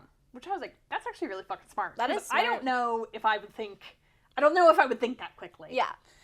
So, as that's happening, the chief of staff is notified we have a breach inside the office. Yeah. Which I took that to mean that purgers had showed up. I did not connect that she got flagged as a breach for the computer system. Yeah. So he goes into the room, confronts the scientist, who just calls him out. Yeah. She's like, you deployed soldiers disguised as gangs to make it look like people are participating in the purge. Like, what the fuck are you doing, basically? And he goes on like this self-righteous rant about how like this is the only way out. We can't afford to keep going on like this. We can't afford to take care of these people. We inherited this mess. The purge is the only way. And he's so like blubberingly like self-righteous about it. It's actually disgusting to me. And I think she summarizes that and basically goes, so you're trying to depopulate the lower class so that NFFA doesn't have to fund them. Yeah. And that's when I was like, oh, that is what they would do. Yeah. Oh, for sure. Would argue. Yeah. Nope. It's crazy. And then again, it's just like that self-righteousness of just like, we're just trying to save this country for Yeah, we are specifically my demographic, Yeah. actually. Yeah, hate him, hate that, hate Joey Tucker Carlson. He sucks. So then we're back with Dimitri, and they're basically driving around, and they like have or I don't think they're driving around yet. They're still standing in the street, and they have the headphones, and they hear where the mercenaries are headed next, and he's like, "Oh, we have guys on that corner. Like, let's head that way." Mm-hmm. And they pull up, and there are, I would say, dozens of men dead in the street. Yeah. And they get further wiped out by like an NFFA drone that just kind of like, that's why I paused. We're not to that scene Oh. yet. In this one, they're just still ramping up for what I called Dimitri's third act. oh yeah. But in this one, he's out on the street. He's like kind of like looking at some of the guys because you can tell he's upset. These are people that are dead in front of him. These are people that he cared about. And there are gunshots going off in the distance. And one of the guys is like, D, like, we need to get home. And he's like, we're not going home. Yeah. Dun, dun, dun! And this is when Dimitri goes into fuck shit up mode. Yeah. So, we jump back to Naya and Isaiah.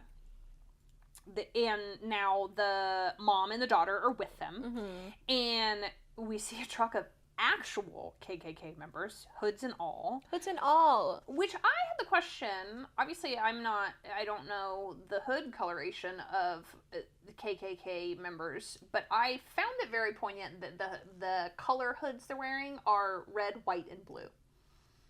Are they? I thought they were all wearing black. No. Oh. There's white, and then as the truck goes by, there are people in red, and then there are people in blue too. And I was like, I missed that. I was like, I think you're poking fun at America in Yeah. red, white, and blue. No So they are just running through streets, trying to get home. We're getting that Purge slow-mo effect, because, of course, we always have to have a man being set on fire, so you get somebody with a big, Flamethrower. thank you. I think I keep calling it like a blowtorch. It's a flamethrower. It's a flamethrower. It's a massive flamethrower. Blowtorch is a little Exactly. smaller. That's what you're making dinner with. Anyway. So, Creme brulee. yeah, a man's being set on fire. I found it very poignant that we then get a cut shot to the inside of a baseball diamond, and there are purgers dressed up as cops, Yeah. killing people inside the baseball diamond. Killing, well, notably a black man who's Yes. like crawling across the baseball diamond. And then I'm like, are they dressed up as cops or are they just cops? I think we all asked that question. Yeah. And I did love very faintly in the background, you're getting dun dun dun dun dun, like the American song. Yeah. So I'm like, oh, okay. The American song. The American song. And then we get a jump scare because Isaiah and Naya are almost home when a man with like a massive machete cuts through what I would say is probably like some sort of like construction fencing outside of the apartment towers. like scaffolding. Yeah, and the women made it, well, I don't think the women made it by, the women duck, and basically he comes out, Isaiah, like the true man he is, yells at the purger, so he turns around, the women run towards the apartment, and then Isaiah kind of just manages, he doesn't really like fight this dude, but He just like, skitters by. yeah, like he like spins something in the fencing around to like block him for 1 Yeah. minute, and then runs towards the apartment. And I did make the note, it almost works to their advantage that this is an older, run-down apartment building, because the front door is very sturdy. Yeah. And I was like, they don't put doors like that at the front of apartment complexes anymore. No, they Because don't. it's like a big metal thing she had to slam shut, and the guy's there, and he Yeah. hits the glass, but the glass window has like a grate to it, so you can't go anywhere. I was like, actually works in their favor. It's pretty good. Yeah, everything is like glass now. They can just bust right through it. Literally, you'd be fucked easy. now. Yeah. And they get back up to the apartment, and then of course they turn the news on, because again, as we've said, what do you do on Purge night? You watch the news. Yep. But it gives us the information there's 2 hours left. Yes. So we're coming down 120 minutes. That's all you got left to all survive. you Can we need do to it? Back to my man Dimitri and the boys. Dimitri and the boys. They are in this lovely room full of dozens of very large guns. Yes. Yeah. And you're like, well, this is the Kingpin gun room, apparently. Yeah, I feel like if you are a Kingpin, you need a room like that. Yeah. Otherwise, what are you doing? More firepower than anyone in any previous movie would even know what to do with, probably. And again, just like so American, because like we're the only culture that romanticizes that, right? Yeah. You know, and it's like such a staple because like I've seen this scene before, right? Yeah. Where you're going into a super secure, crazy gun room and you're like, yeah, let's go, you're the hero. But also it's like, our gun culture is insane. This is a really random sidebar, but I got on a post from a guy that, you know, those accounts that will do Zillow postings that are like absolutely insane. Yeah. He was doing, I believe the house was in Arizona. It was worth $15 million. And it had he's scrolling through and he goes, oh, I believe that this is a gun shooting range in the basement. And then it panned and there was a room. There was nothing in the room. And he goes, I think this is where you store your guns. Because all it has was hooks. On the all over the walls. Oh my God. So, to our culture, rooms like this exist in Yeah. America and can be acquired for a large sum of money, apparently. Mm-hmm. So, but as they're putting all their guns together, again, he gives this lecture about how, like, the neighborhood is under siege from the government and they need to protect their people. Mm-hmm. I just love him. He has probably done not good stuff, but he is in a position of power, so to speak, because he has resources. He has all of this firepower, which you kind of see when they show up to save the old guys. Yeah. They're out of bullets. They don't have guns. Yeah. And he's like, here you go, here are your guns. We're going to make our way to the next stop. Yeah. I get goosebumps. He's just such a sweetie pie. He is. He's a really, really good character. And so then they're armed. Then we bounce back to the NFFA headquarters. The chief of staff gets a phone call, and it's clearly some higher up talking to him about how well it's going. Yeah. He's like, oh yeah, it's going really well. He's fawning. Yeah. And then he's handed an iPad. And he watches footage of, they have clearly grabbed the scientist. Yeah. Because I think at one point we might get an exchange where he says get rid of her or something. Maybe. I might have missed that. When they're in that room having that argument, he says something to the sort of like, thank you for your service or something. And you're going, uh-oh. Yeah. So, iPad, we're watching camera footage from the streets where a van pulls up, the scientist gets pushed out of the van, Dumped out. and there is a group of 6 to 8 people with guns just standing in a circle, and they shoot and kill her. Yeah. So the scientist has been eliminated, which also the optics to that, how are you going to explain? No one's going to know. She's just going to disappear and everybody's going to forget about her, you know? Because, like, you think about all the running characters that we have to keep track of in, like, politics and stuff. If one of them dropped off the map, like, just if they just stopped talking about her, I see it being an easy thing to get away with. I think if they're running an experiment, and she clearly was on all the news broadcasts prior to the experiment, I think if the experiment comes out and he's everywhere and she is nowhere to be found, I'm asking questions. Yeah. I mean, maybe you are. Maybe some TikTok conspiracy theorists are, but I True. don't know how much pushback there's going to be on that. This is fair. We cut. We're back to the apartment. This is one of my favorite scenes in this movie. There's pounding on the door. It's Dolores. Yes, She's not dead. she made She's it. made it. And we get this monologue. It's what I referred to earlier, where she's like, bitch, I lost my phone. I dropped it. I couldn't contact anybody. And you know what? I was running. I didn't have my asthma inhaler. And you know what? I shit myself. I absolutely shit myself because I couldn't figure out how to get here. It's just like, oh, this is so good. Because even the characters in the scene are laughing. Yeah, so yeah. It's like it is like a good blessed moment of comic relief, because like up until this point there's just like a lot of stress and a lot of dread, and because I everyone's think starting to die. Yeah, we're in the heat of it. Yeah, and like people are like closing in too. Yeah. And then we just get a shot of like Naya is looking out the window, and the city is basically on fire at this point. It's just kind of that in the distance shit. The city is fucked. Yeah. So we get a shot of Dimitri, like I was saying earlier, his slick SUVs going down the road, headed to save the day. And then we cut, and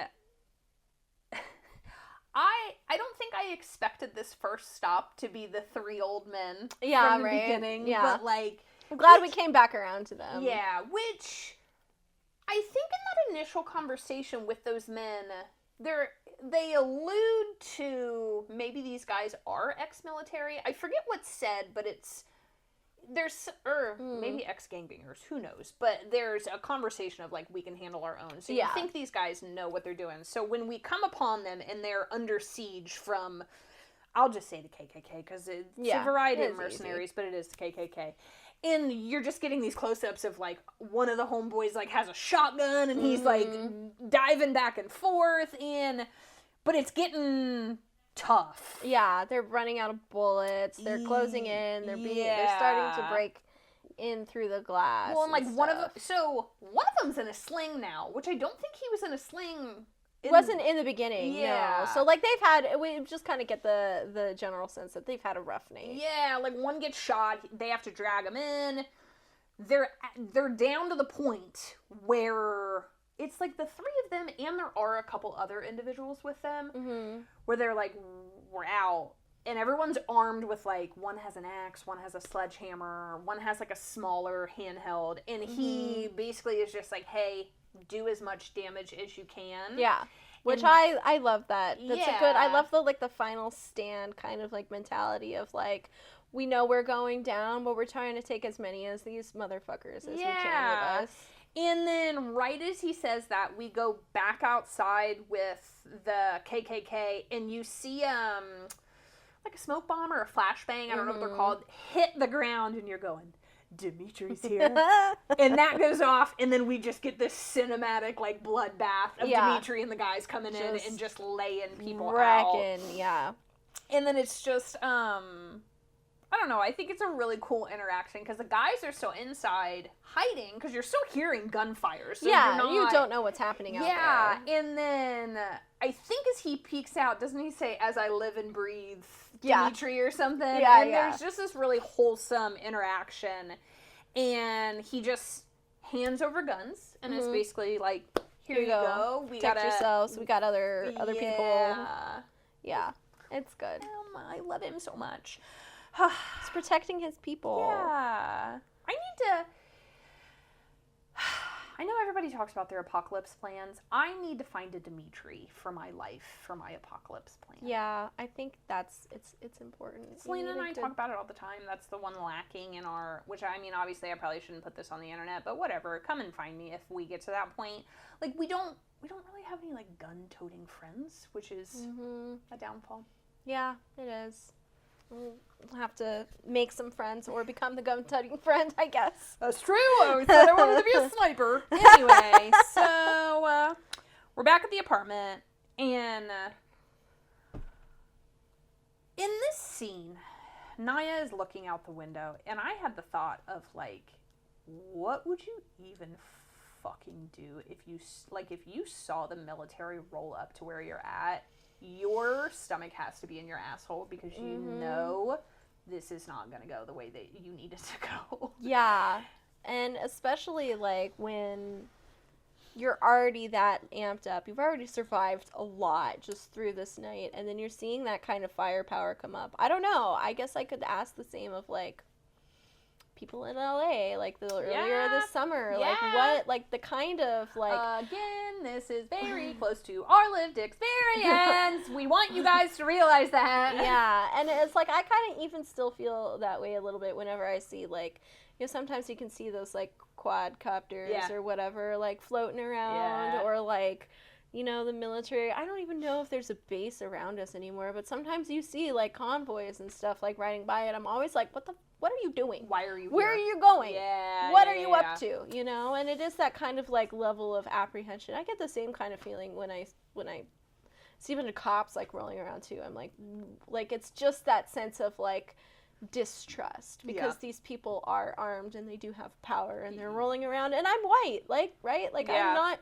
most likely not in any danger, but I still feel that, because it's like these are armed, you know, armed arms of the state that are legally allowed to just kill you if they wanted to. And that's crazy.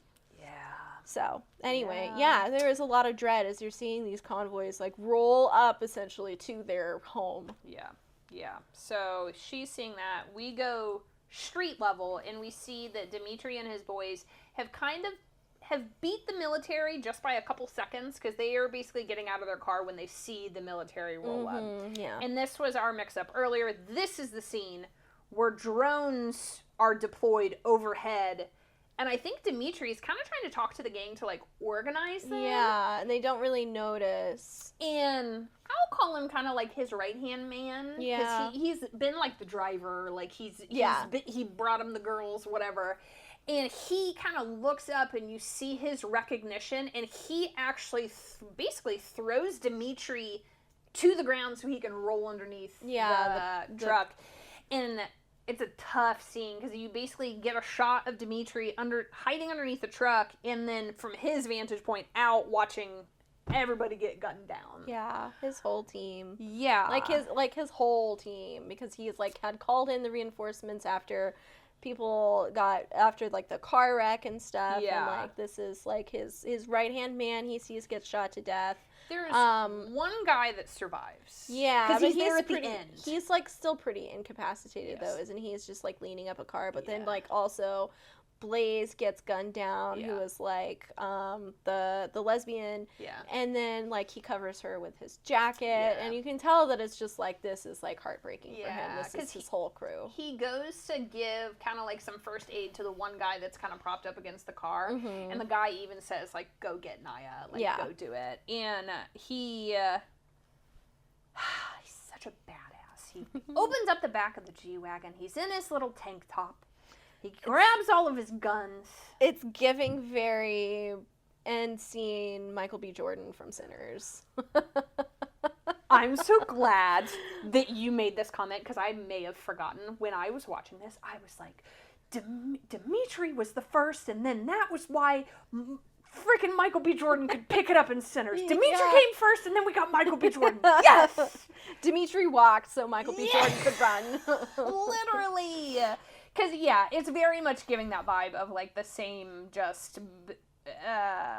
and same kind of, like, content, too, because he's going to wreck a bunch of Nazis, which is just, like... Yeah, and I just really appreciate the fact that he has one gun in hand, and then he literally takes a duffel bag worth of guns with him. Yeah, in C4, which will come into play later on. Well, you did say that, Gerald McMurray had worked with Ryan Coogler, so I wonder if he did take a little bit of inspiration for that last scene from this. I think that'd be kind of cool. That would be cool. Yeah, because I think the similarities are just pretty strong there. Saying. If only I could go back in time and be famous enough to get on the junket of interviewing Ryan Coogler. That would be a good question. Hey, maybe we'll get there one day. Yeah. You know, you never know. Fingers crossed. So, Dimitri calls Naya and says, look, you're on the 14th floor. You have time. Yeah, barricade. Yeah, barricade. Get to the back of the apartment. Yeah. I'm coming. My Shayla. I love him. And then we kind of just get this slow-mo of just these nasty-ass masked men going through the halls. And I said, with this leader that is wearing, like, BDSM leather. Like, what is James, like, taking the piss out of these guys? Because he called the one guy daddy and the other one. Yeah. And then the leader of this one literally looks like he walked straight out of, like, a kink club. Okay, but also, because you're talking about the one in like, the trench coat with, like, the tie. Yeah. Well, I noticed, like, more strongly, too, after he takes off his mask or it gets taken off or whatever, he's straight up wearing, like, a little SS outfit. Yeah. Like straight like Nazi Heavy on the officer. Nazis, Yeah. Has little armbands, like very explicit like Nazi fascist elements that again just gotta give the props for like just not shying away from that. I know that that's historically accurate, but I still like saying that he looks like he walked out of a kink club. Yeah, that is pretty Whatever. good. Whatever. So we see that. We see them wrecking the first floor. Then we get a cut.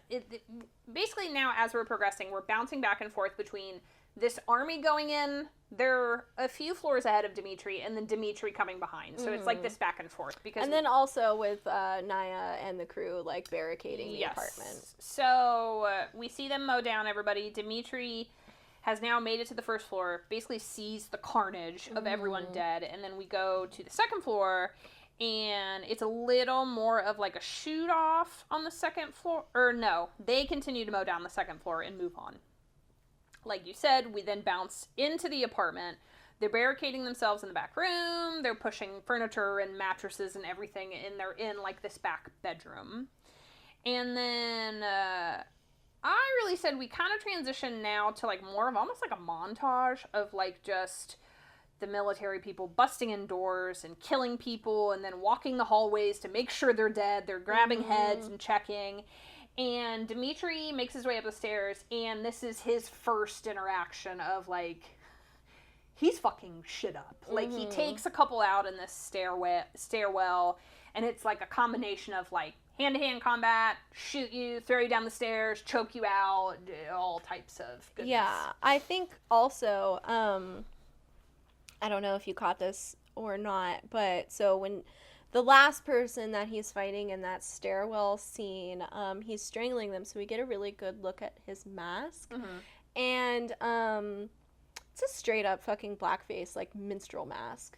It is like brown, white circles around the eyes and around the mouth. And I just think that's like so poignant because, especially because these militias, whoever, are coming into these black neighborhoods to bump up the stereotype of these areas being violent.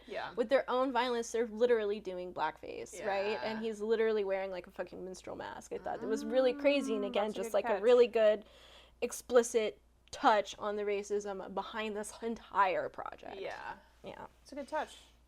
Big brain, you catch it all. And then I called him Leatherface. Basically, this he realizes that Dimitri is coming. Like, he catches some of the guys being dead. And then Dimitri cuts the power to the tower, which I liked because it's a little bit of, like, you're on my turf. Yeah. I can navigate this in the dark. Let's fucking roll. And when he cuts the power, I'm sure it's some sort of, like, backup generator, but then now we're getting these, it's a flash now. So it's not pitch black, but you're getting a flash, and that's how we're gonna consume the rest of this in the hallways. Yeah, and I really like that touch, like, cinematically, because it is very, kind of a callback to, like, the gritty, claustrophobic nature of, like, the Purge 1. Which, I don't know, it's just good. It's good cinematically. It kind of builds to the tension, and it just looks really cool. I think overall, like, this film looks really cool. There's a lot of, like, scenes that just pop up to mind that I was like, yeah, that actually, like, just the vibe was immaculate. So then we pop back in the apartment. Again, we get a little bit of comedic relief because, like, we see that they're barricaded, they're trying to arm themselves, and we see that they have basically taken one of the drawers out of the kitchen, brought it back, and have just dumped it out to see what they have. And I think Dolores says something about, like, what do you want me to do, beat him to death with a spatula? Like, it's better than that type of thing. And then she goes, oh, wait, I forgot about this, and pulls out a literal fucking hand cannon, and everybody was like, whoa, like, hold on. Like, also, how do you forget that you had that? Literally. And then, like, someone is like, do you even know how to work that Isaiah thing? is like, can you even handle that? Have you ever shot that? And Naya's like, give that to me. And she's like, oh, you can handle it? And she alludes to, like, well, an old boyfriend taught me, which will come back into play later.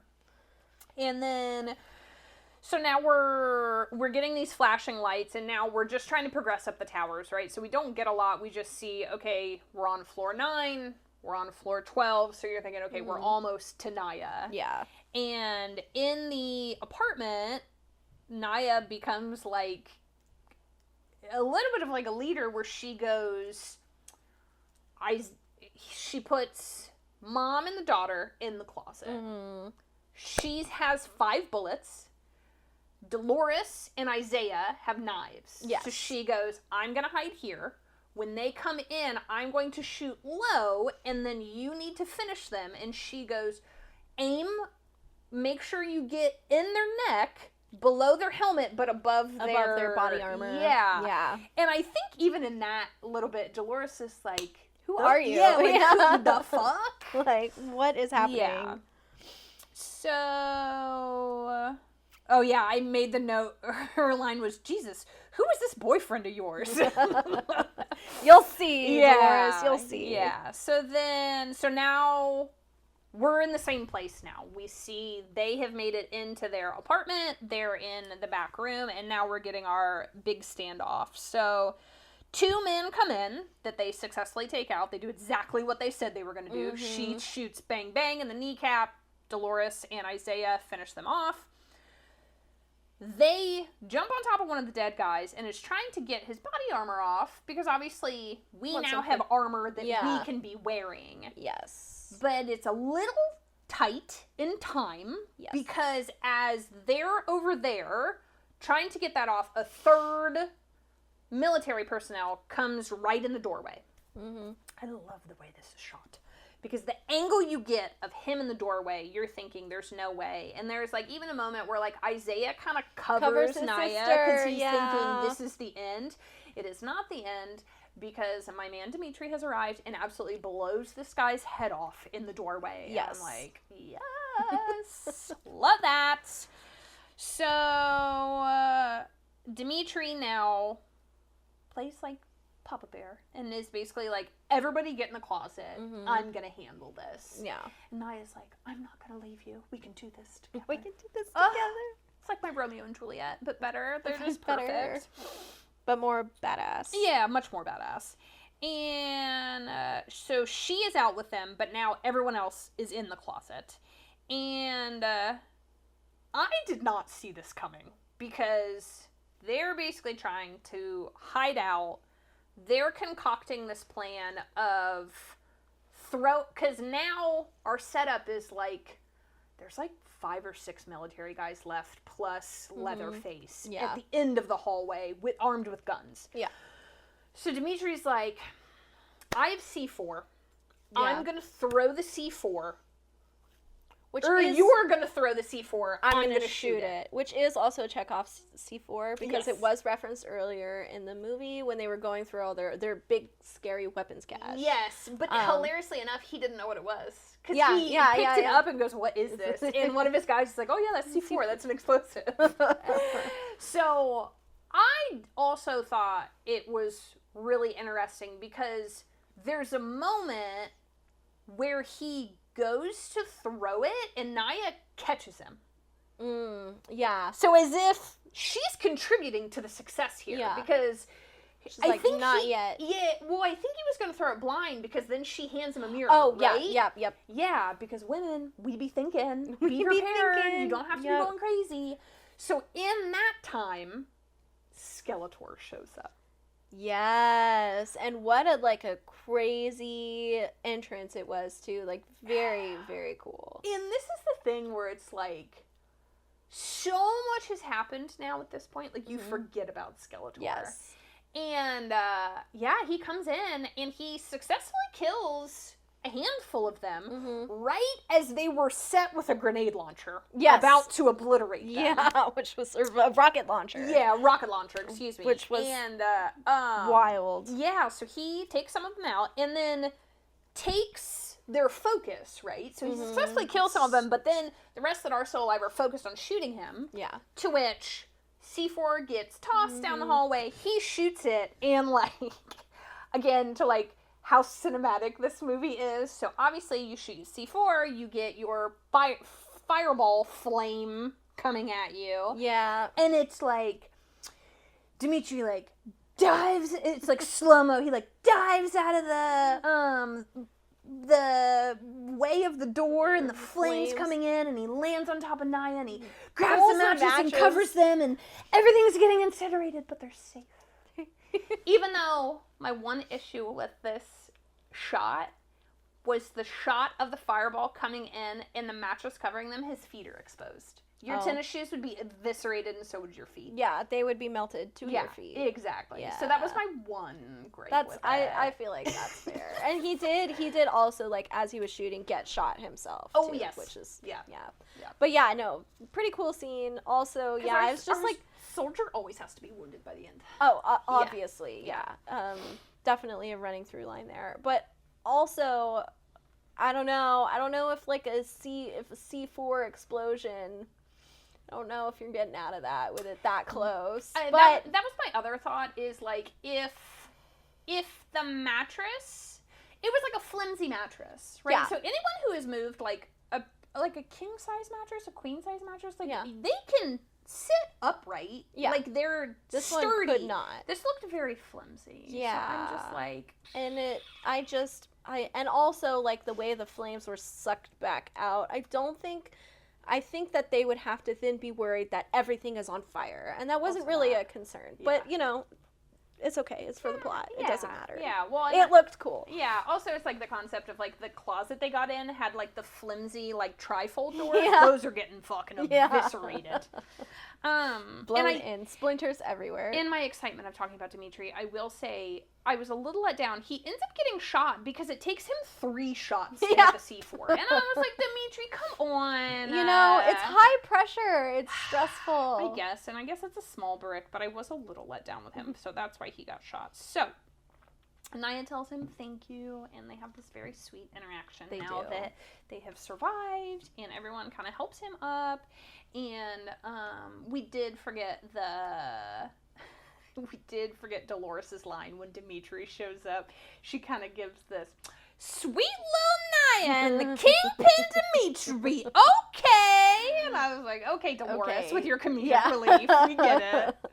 But yeah, so now we're at the end. They help him out because obviously he's limping because he has been shot. And we see, as you were saying, the apartment is burnt to shit, which I was like also thinking the implications of like the purge, and when shit like that happens, now you also have the implications of having to financially figure out where to move and live and replace all of your belongings. Because purge insurance doesn't exist right yet. Yeah, no. Because this is a new thing. Like, is the NFFA going to compensate that? Or are they just going to be like, well, you got to use your $5,000 to figure that out, you know? How is that? You know damn well the NFFA ain't paying for that. But they make their way outside, and there's, like, I think I texted you about this at the end of this. Like, I think I've lied on this podcast before, because I know that you have made the comment that, like, you feel like you're a little bit more, like, emotional to movies, or, like, a little bit, I forget the way you worded it, but we were talking about, like,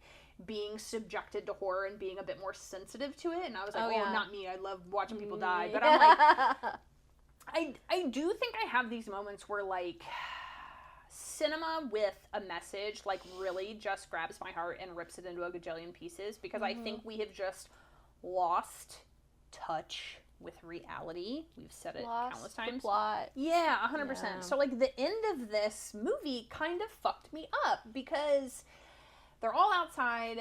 Just about everybody's wounded. Dolores is leading them. Yeah, basically like, get out of the way. Yeah, get out of the way. Dimitri's coming. And, like, people are, like, applauding him, and we're getting this, like, slow zoom out, so you see how big this crowd is. And, like, I also found it really poignant that he made sure that people in the background were going to do everyday activities. So, like, you have a group going into the basketball court, and you have a group going to the playground, and it's like this community was just subjected to this awful experiment for 20 or 12 hours, and now they just want to go back to living. Yeah. Like, this is not what they're built for. And then it really got me the song choice at the very end.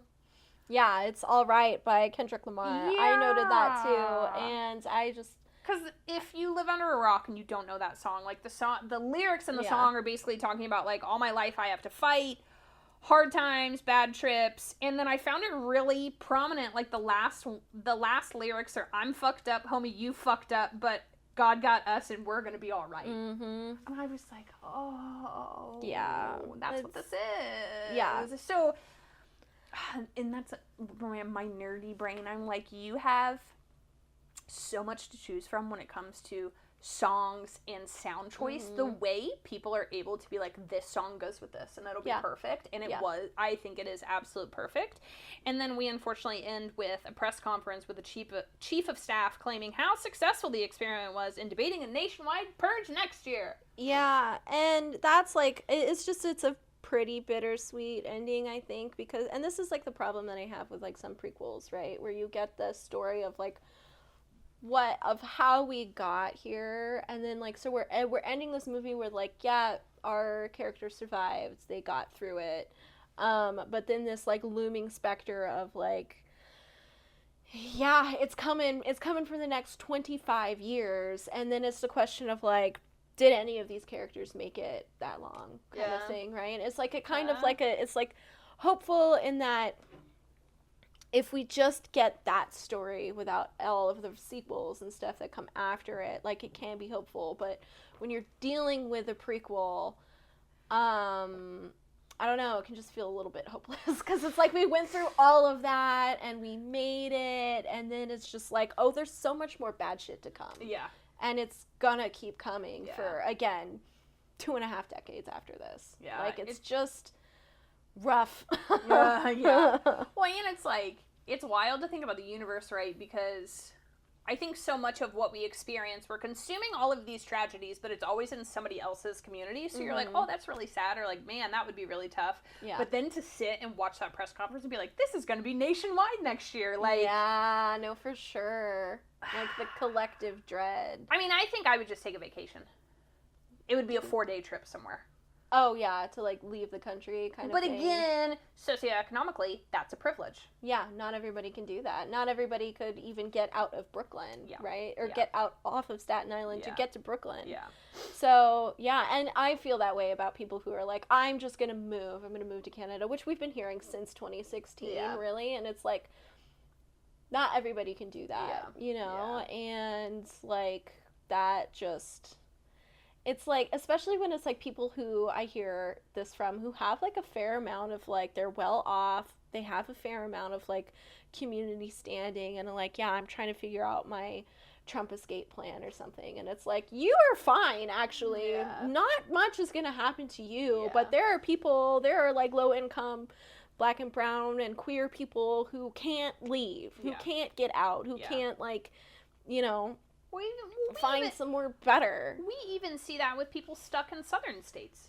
Yeah, exactly. Trans individuals who know that they're not safe in places like Florida and Texas, and they just they are struggling to find funding, basically. I mean, people are turning to the internet hoping for donations so they can get the fuck out. Yeah, exactly. So it's like wild times we're living in. Wild fucking times. And yeah, it's just like the people who are like, I'm just gonna move to New Zealand. And it's like, well, also, you can't just move to New Zealand and Canada. They're not open borders. There are no open borders. You can't just do that. You can talk about it. Yeah. But it is a lot harder than you think. It is the logistics of, like, you might be able to go for 90 days, but you will have to eventually secure employment to stay there legally. Exactly. So, exactly. And, like, getting, like, citizenship in another country is not easy. It is, as we can even see in this country, it's not easy to do. So it's just like, you know what? Sit down, fucking buckle in and buckle up and like actually do something for like the place where you do live, in your community and your neighbors. Like, don't be a fucking coward. Yes. Yeah. Ooh. Kale gets me fired up sometimes. Well, in summation, this is my favorite. Yeah. I'm so curious now for our Forever Purge episode next. Me too. Like, you loved election year. I love this one. Is this 5-episode franchise, because we've ramped up. We're fine with the first 2. We're definitely at the peak right now because we loved these. Is Forever Purge going to take us back into the dumps? Yeah. Or are we going to speak highly of it? Because we both have owned the fact. Yeah. We've really only watched it once. Only watched it one time. And I do remember having like some problems with it, but I can't really like remember what they were and why. It's also hard because I think it was released in 2021, so it's like we were also in like post-COVID fog. Yeah. So like you were consuming media in a different light, you know what I mean? No, for sure. Like, because, yeah, there definitely was, like, a cultural, like, kind of difference in the way that we looked at movies, I think, then. Because, like, if you're watching movies in, like, I'd say, like, 2015 to about 2019, I think there's just, like, a different lens that we had, because we've been through a lot since then, and I think just collectively, I mean, I consume media differently now than I did in 2019 and in the past, right? 1,000%. Yeah. That's a deeper level. I was also just thinking the fact, I think we all just... Are tired? Well, in 2020, we were stuck at home, and we didn't really have anything else to do but watch things. So for me, I think I came out feeling a little fatigued, because all I did was sit on the couch and watch... Yeah. Tens of, just hours and hours of movies, because there was nothing else to do. Yeah. Yeah. Yeah. So, let's see. What are you obsessed with this week? Do you have anything you're excited about? Because I don't have an excitement one. This one's a little bit different. I just have something I would like to discuss. Oh, yeah. I'm excited that I've been on a book buying ban since June, and I did break it for only one book, so I've bought only one book since June. And again, I work in a bookstore. I see books that come out all the time that I really want to buy. Yes. But I've been doing really well and not doing that. But there's a bunch of new stuff coming out in September, which is why I was like, I'm breaking my book buying ban. So there's Andrew Joseph White's new book, which I've already read the advanced reader copy of, but now I get to buy it. You Weren't Meant to Be Human, which is a story about a trans man who gets pregnant and has to keep the baby because this colony of worms that he follows as a cult member tells him he has to keep it. And he's kind of like forced to. So it's a very like post-Roe v. Wade from a trans man's perspective. Yeah. Real gross, real rough, but I'm excited to come out and I'm excited to see what other people have to say about it. And then We Love You, Bunny by Mona Awad is coming out. So Bunny is the first book, and it kind of follows this creative writing student going through this like high level like creative writing program. I'm 3 pages in so far. I started it yesterday. Yeah, nice. I'm glad. Yeah, she gets like indoctrinated into this like weird cult of the bunnies. And then We Love You, Bunny is kind of told more from the bunny's perspective. So it's like a prequel sequel kind of weirdness that I'm really excited about because I love Bunny. I still recommend Bunny to I'm excited all to kinds get of into people. it. Yeah. It's going to be my I've been having a little bit of self-doubt because I'm consuming a ton of books on my Kindle and audiobook, but I have not read a lot of like hard copy, which kind of makes me panic because I'm very much a physical media girly and this is the first time I've done this. So I think I purchased it. You just recommended it. Because I think I still have. No, my friend has my copy. Actually. I think Selena it was in the stack that you that I recommended for my birthday or yes, whatever. Wonderful. So that's my next book. But my discussion point. Yes. Not something I'm excited about, but it has me intrigued. So I don't remember what episode it was, but I know I've discussed it on here. The Strangers, the OG, is like part of my horror origin story. It was the first movie I remember watching and being like, I am actually fucking terrified. Home invasion. I think the original is a masterpiece. Strangers Chapter 1 came out.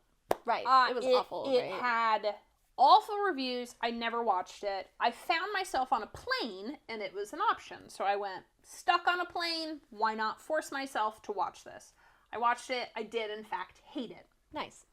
Strangers Chapter 2 is coming out September 26th. Oh, no. Okay, because it's this new iteration is a trilogy. Okay. Comes out September 26th, so it could be out by the time you're listening to this.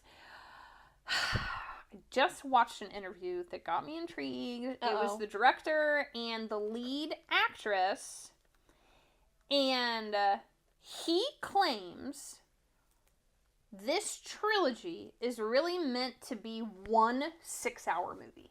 Oh, interesting. Okay. And he said he was trying to say they shot them back to back. Oh, yeah, what? because I mean it's one 6-hour movie, right? So I think they handled it like a continuous shoot. Okay?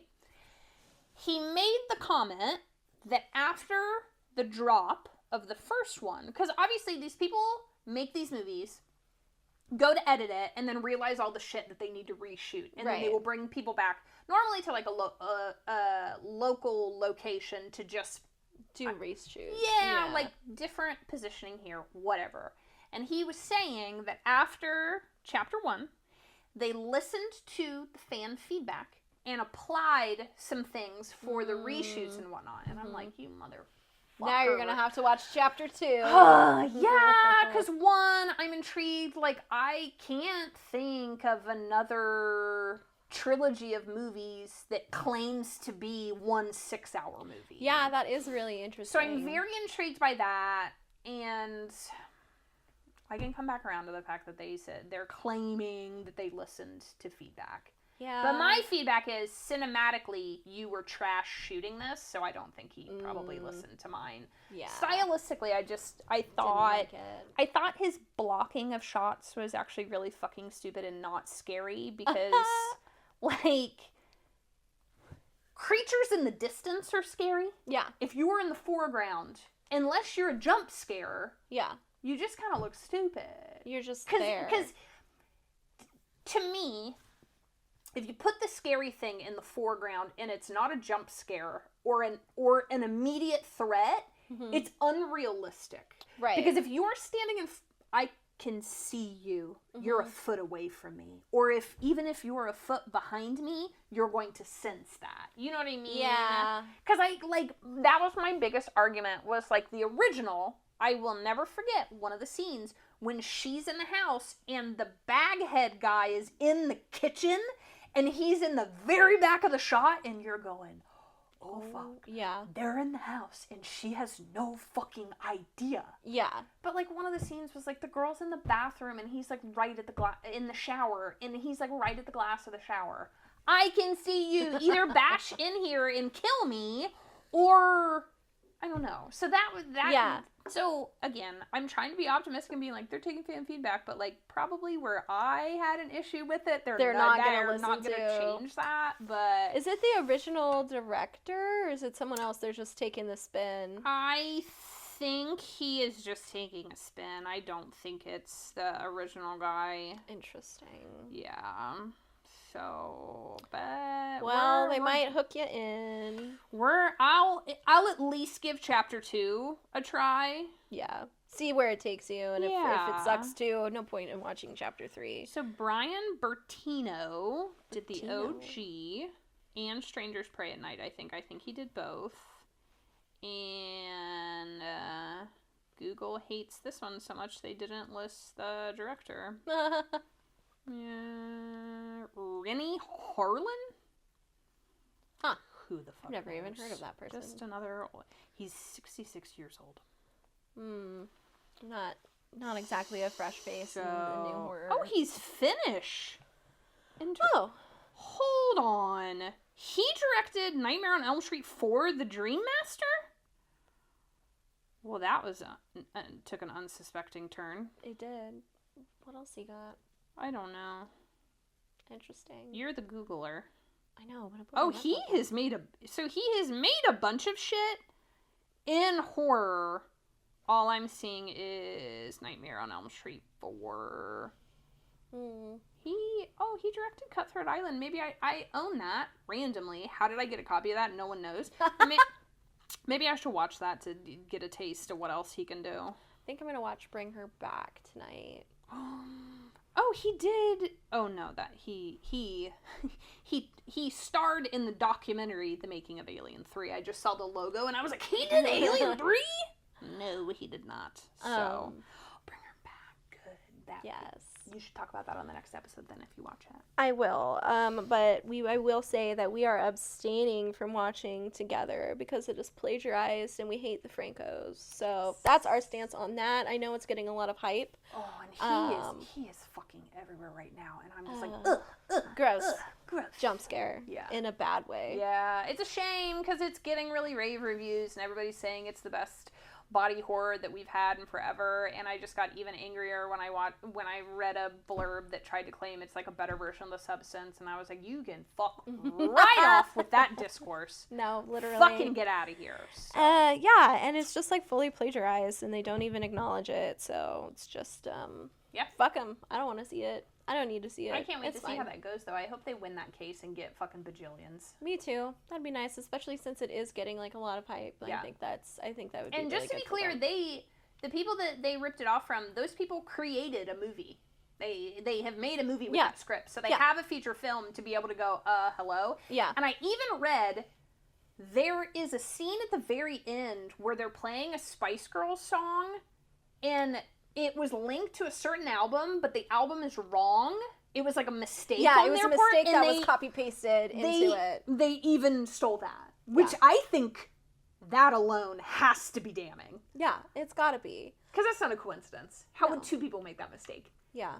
Another small thing of like a good movie to boycott is, unfortunately, I did watch this and I didn't know, but oh man, I can't remember what it's called. It's the one where it's a late night talk show and it's a devil.